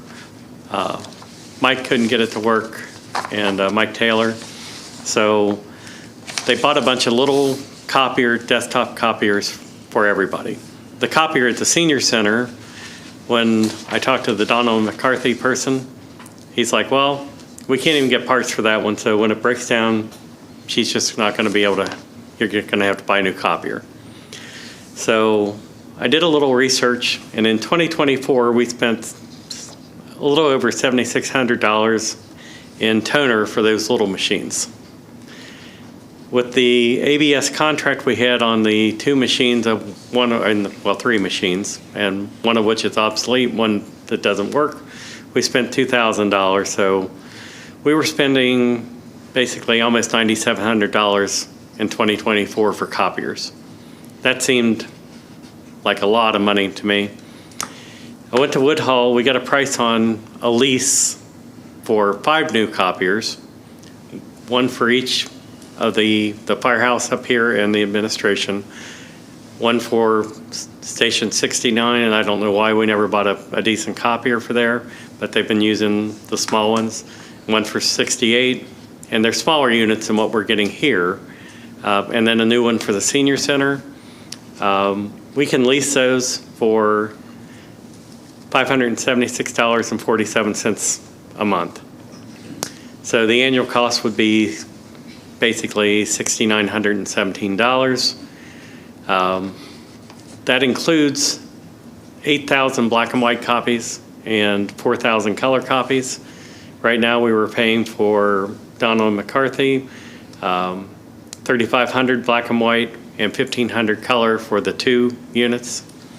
So we would set these up so that all the units default to black and white.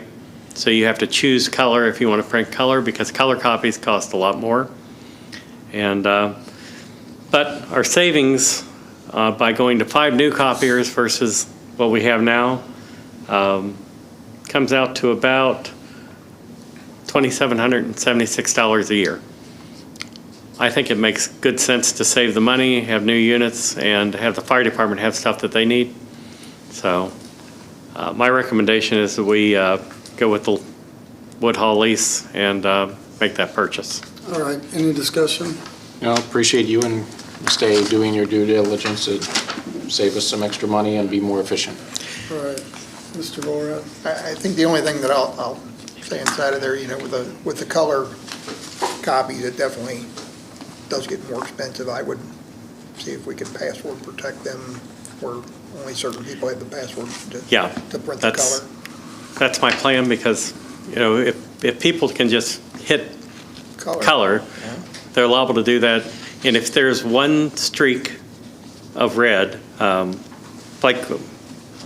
have something for you later, there's just the logo is red, the rest of it's all black and white.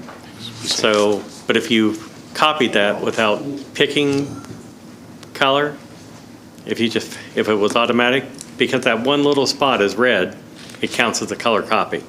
Do we need, I guess, all these would have the ability to print black and white and color? Yes, and we're going to set them so they default, because the machine doesn't Why- cost any more. Why do we need them? Yeah, so all? 68 and 69, I mean, if we kept a color copier, black and white copier here, is there savings like just going with black and white? There's no savings on the machine, Okay, Nothing? no. okay. The machine is the machine, regardless of whether it has a color option feature or black and white. There's no lesser cost to only get a black and white copier. Okay. They just throw it in the way it is. By the way, Okay. Kim and Sissy with Maintenance and Fire Department both had a lot of input on this, because Kim and Sissy started this process with Dan Reed when he was here. So, Okay. I'm fine with it, saves us money. and one thing we will do is we'll take one of those smaller units and give to Carrie so that she will have a better printer in her office. So if she needs something in a hurry and she's doing a contract with somebody, the printer in her office right now is somewhat slower than a snail. So, so she has to run over to our office to make the copies all the time. So we'll do that. And maintenance has never had a copier. I don't know why, but we'll take one of those old machines and put down there so they can make copies of things. Sounds good. And then with the remaining printers, We'll put those on Gov Deals or something, and try to sell them, because they're Perfect. yeah. Okay. otherwise we'll continue to spend on the Maintenance. toners. Yeah. I mean, All right, is there a motion from the board, and either one of you? I'll make a motion that we go with the copier replacements, 5 units at $576.47 monthly, as recommended by Administrator Brett. Okay, I'll second. Mr. Volrath? Yes. Mr. Blanton? Yes. And Mr. Robinson? Yes. Thank you. Also in your packet is the proposal for a renewal for principal, which is provide their dental and other insurances other than our main life insurance, our health insurance. They have our dental and life. We can renew with them at a 6% increase on the dental only. And we're still pricing that with other people, but in case we can't get a better rate, I'd like to go ahead and get an approval to renew that. So, I'm gonna have to sit this one out. Oh, you gotta say that. That's right, you do, don't you? yeah, Tim has a conflict with that, so. Yep, I got it. Any discussion? No? All right, I'll go ahead and make a motion that we go with the Administrator, Mr. Brett's recommendation with principal insurance renewal, a 6% increase on dental only. Second? Mr. Volrath You abstaining? and Mr. Blanton Yes. and Mr. Robinson. Yes. Thank you. Let's see, we took care of the mower purchase. We took care of the proposal from Digital One. Actually, this is a fun thing because it's good news. For those of you who don't know, the Cleves Three Rivers Kiwanis Club is 80 years old this year. So in talking with Judy Boyce from the Kiwanis, she asked if we would recognize that. So I have before you tonight a proclamation acknowledging their service. Would you like me to read it? Yes. The proclamation is recognizing the 80th anniversary of the Cleves Three Rivers Kiwanis. Whereas the Cleves Three Rivers Kiwanis Club was established in 1945 with a mission to serve children, families, and the broader community through volunteer services and leadership. And whereas for 80 years, the club has demonstrated an enduring commitment to making a positive impact through continuous community projects, youth programs, and partnerships that uplift and support the residents of the Cleves and Three Rivers area.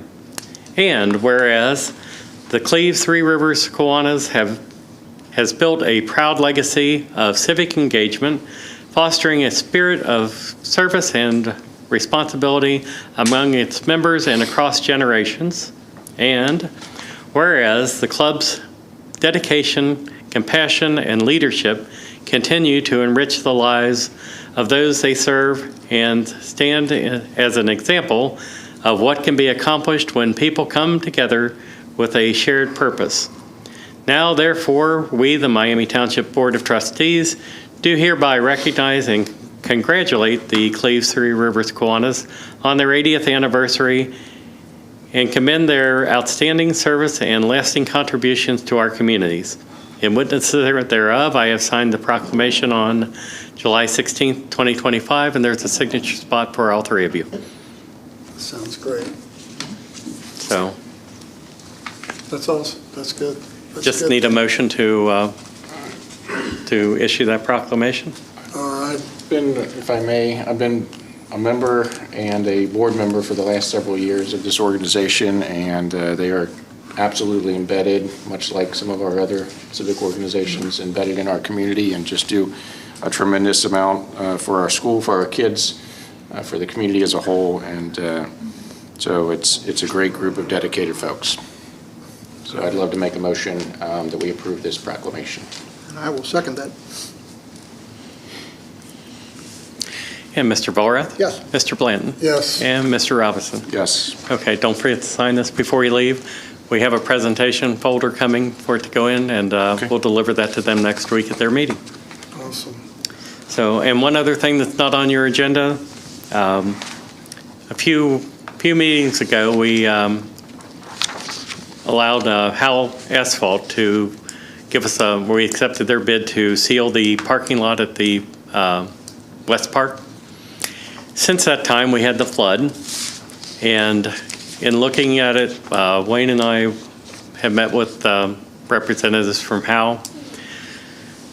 Because of the dirt and the flood, they're recommending that the first coat of seal coat go down and be broomed by hand to fill the cracks and things that the flood caused.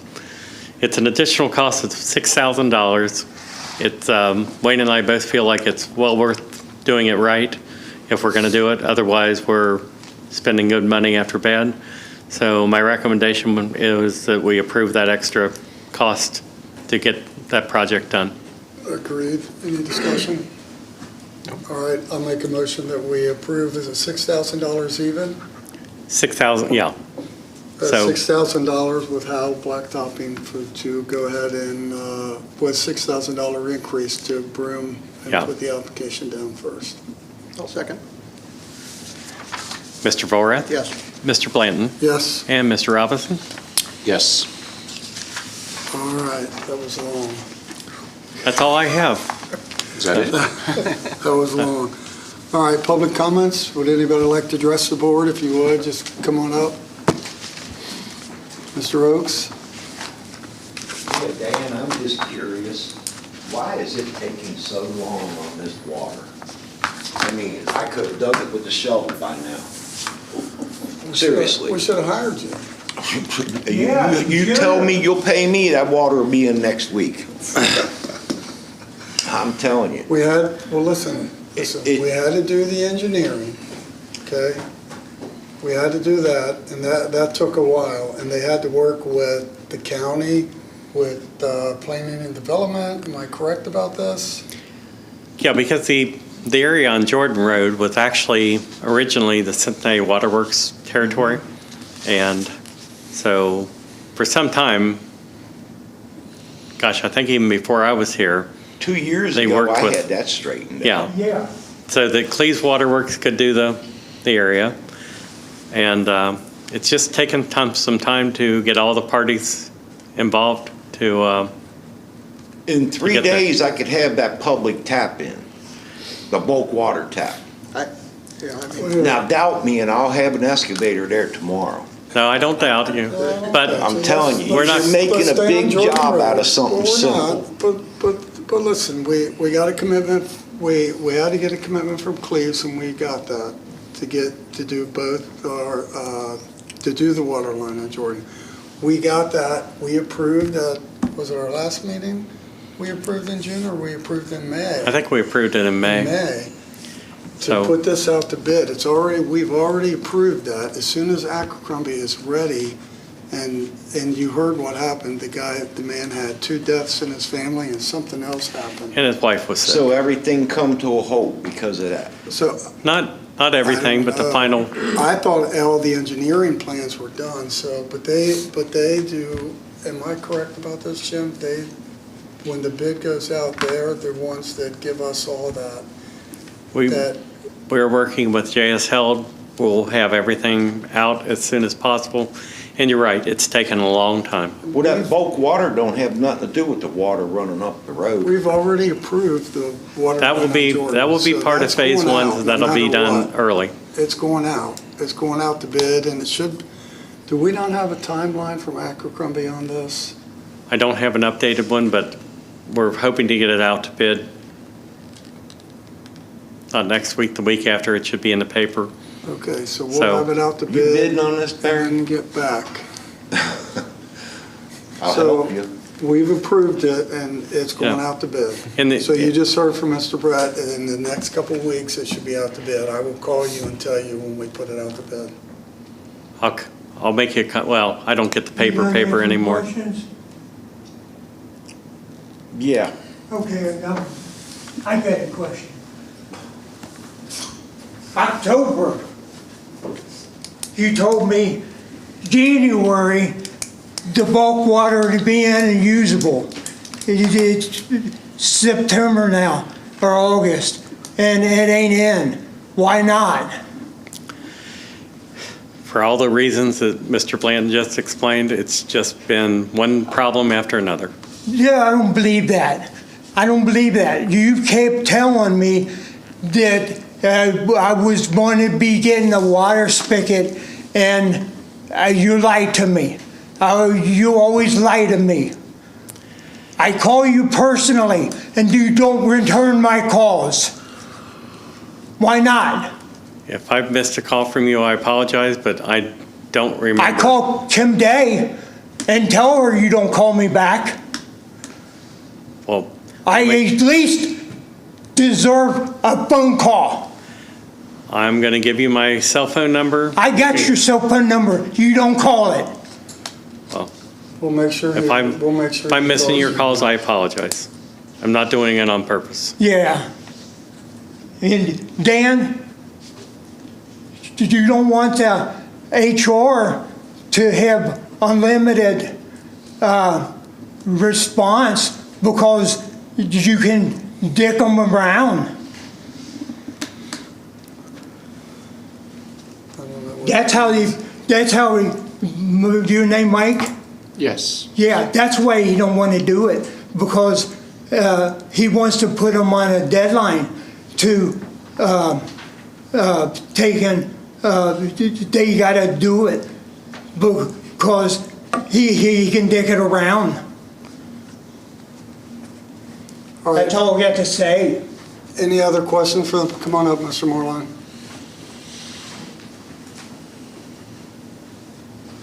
Mike, sit down so your blood pressure don't stroke you. I guess I'll address this straight to Jim. It's about the Jordan Road water line. May 6th, I've got a drawing here of the proposed water line on how we were going to change it. And I notice at top, it's from Nick Keys. I guess he's with JS Held Company? Yes. Okay, what is JS Held Company doing on this project? They're basically project managing it for us. Are they in charge of the survey? No, they're in charge of making sure that Abercrombie gets it done. So Abercrombie is in charge of the survey? Correct. Now, I haven't been down there in a few days. Now, you live there, I understand, both you gentlemen. Has there been any more further surveying done? Am I right or wrong to say this job is not totally surveyed yet? Can you answer that? I cannot answer that for sure. I can tell you their survey stopped at the bridge before before my house, and I told them that ain't cut. So that's the point I'm getting at. And I could be totally wrong here, correct me. How can you put a job out for bid when it's not even surveyed? So the phase one part, which is connecting to the current Cleves water line in front of West Park, actually in front of the expansion, up to the bridge and over and connecting to the, what you call it, a pit at the back Schneiders. That's phase one. That's phase one. Phase two will be picking the rest of that up. So they will have that, and it's complicated. I've never done a project like this, but phase two is going to be done as an addendum. So by the time we get stuff advertised, they will have everything done for phase two. And I will make sure you see it before I put it out to bid. But I understand that, but if residents are living on this road and they're understanding a water main is coming up there, you look for survey stakes. Naturally, that was a concern of this gentleman here because it didn't come to his residence. Someone started surveying this project 3 months ago, at least. And Probably it more. stopped. You can see the weeds and the grass, and now they're mowing around. That shows the public that this job's on hold. Nothing's happening for the human eye, the residents to see. Maybe there is things going on behind doors, but they are damn slow. And I have to agree with these gentlemen here. It's slow. And I'm sure there's some complications, but this is dead in the water, if you want my opinion. It's not moving at all. Maybe it is, but to the visual eye of the homeowner or the resident, it's dead in the water. And this has been talked about for years. Not weeks, not months, for years. You're not incorrect. From the outside looking in. I know it's going to happen, but when? And that's these gentlemen right here. And I've stressed this before. Do we really need to spend the money on the water station if we're putting the main in? Actually, we're going to scale that back to a smaller setup. I don't care what you scale it back. If it's 10, 20, we're not going to 30, spend 40, that money. 50, whatever. Is it necessary? Let's concentrate on getting these people some water. So that's my concern. What we put in, and I'll be straight up with you. I own property on Jordan Road. I don't know if you're aware of it or not. Yeah. I had plans on building a home down there for my son. And I've never mentioned that to you. That's why I'm probably a voice in this so strong. And we've scrapped the idea on building for right now due to the fact, who wants to put a damn cistern in for thousands and thousands of dollars when you know the main's coming, but it ain't coming, Dad. Oh yeah, it is. I'll believe it when I see it. I have to agree with my son now. He bought a house someplace else. And I've got a lot of money invested in this property down there for a main simple reason, to develop it. And so my plans have changed dramatically due to the fact that this has moved so slow. And that's why I have such a great interest in this for myself, but also for this gentleman and this gentleman. But that's all I got to say. But if you claim it's moving forward, I realize what it looks like from the outside looking in. Yeah. Thanks for your time. Thank you. All right, anybody else from the public? All right, we'll go to the board. Mr. Roberson. Well, let me start with some good, well, first of all of us attended the Addison Park opening. That was a nice event. It was great to see the mayor and council and everyone down there. So it was a little warm, but a nice addition to the community in Addison. Good news, I don't know if everyone received it or not, but again, I've been working closely with Vistra, who is the corporate owner of Miami Ford Power Plant.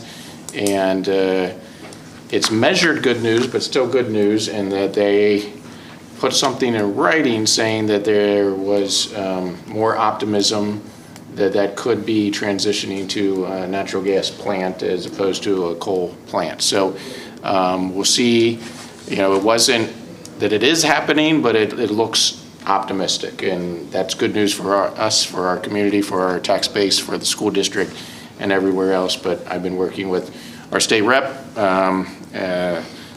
state senators, and others to stay on top of all of that. And then just to follow up what I was trying to say earlier as far as the summer concert. So I had, and this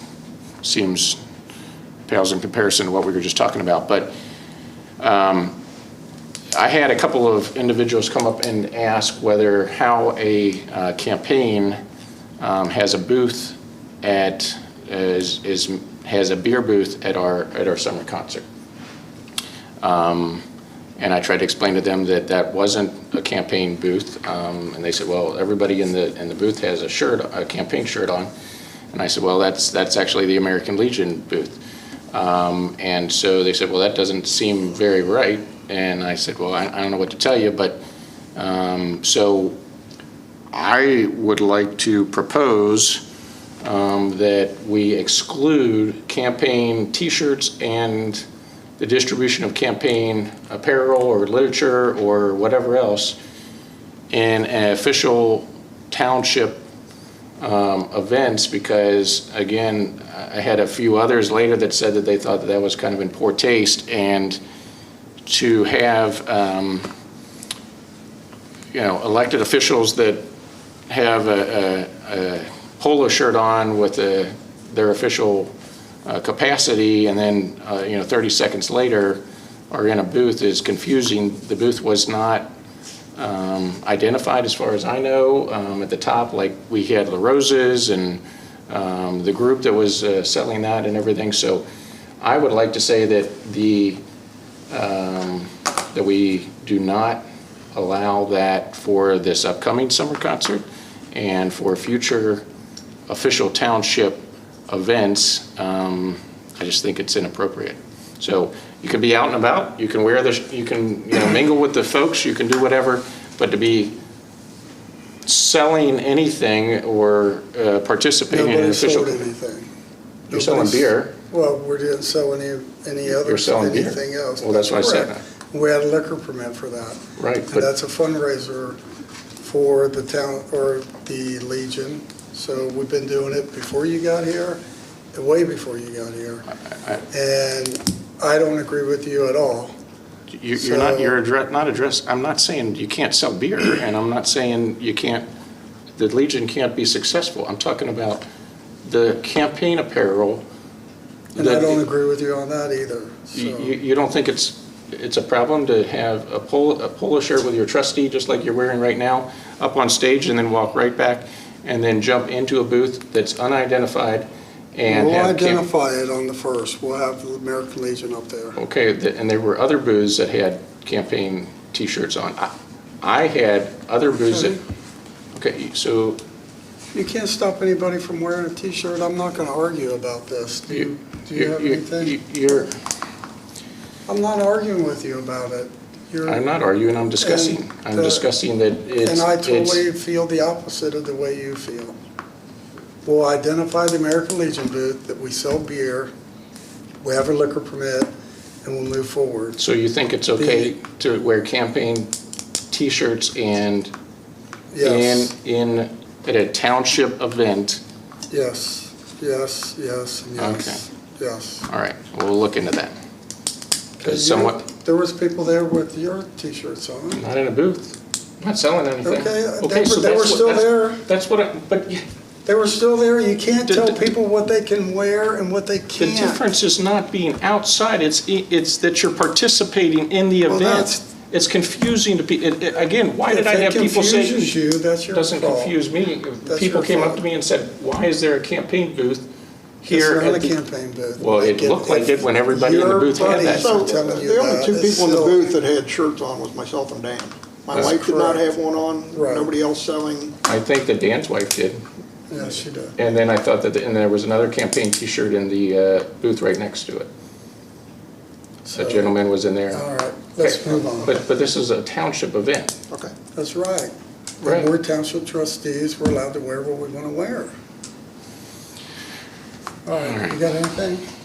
No, I think the concert went well. I thought it was a good event.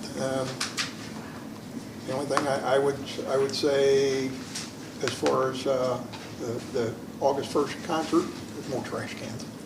If we can get more trash cans, that'd be good. All right, Mr. Brett, you have anything else?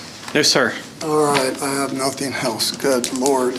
Do I have a motion to adjourn? I'll second.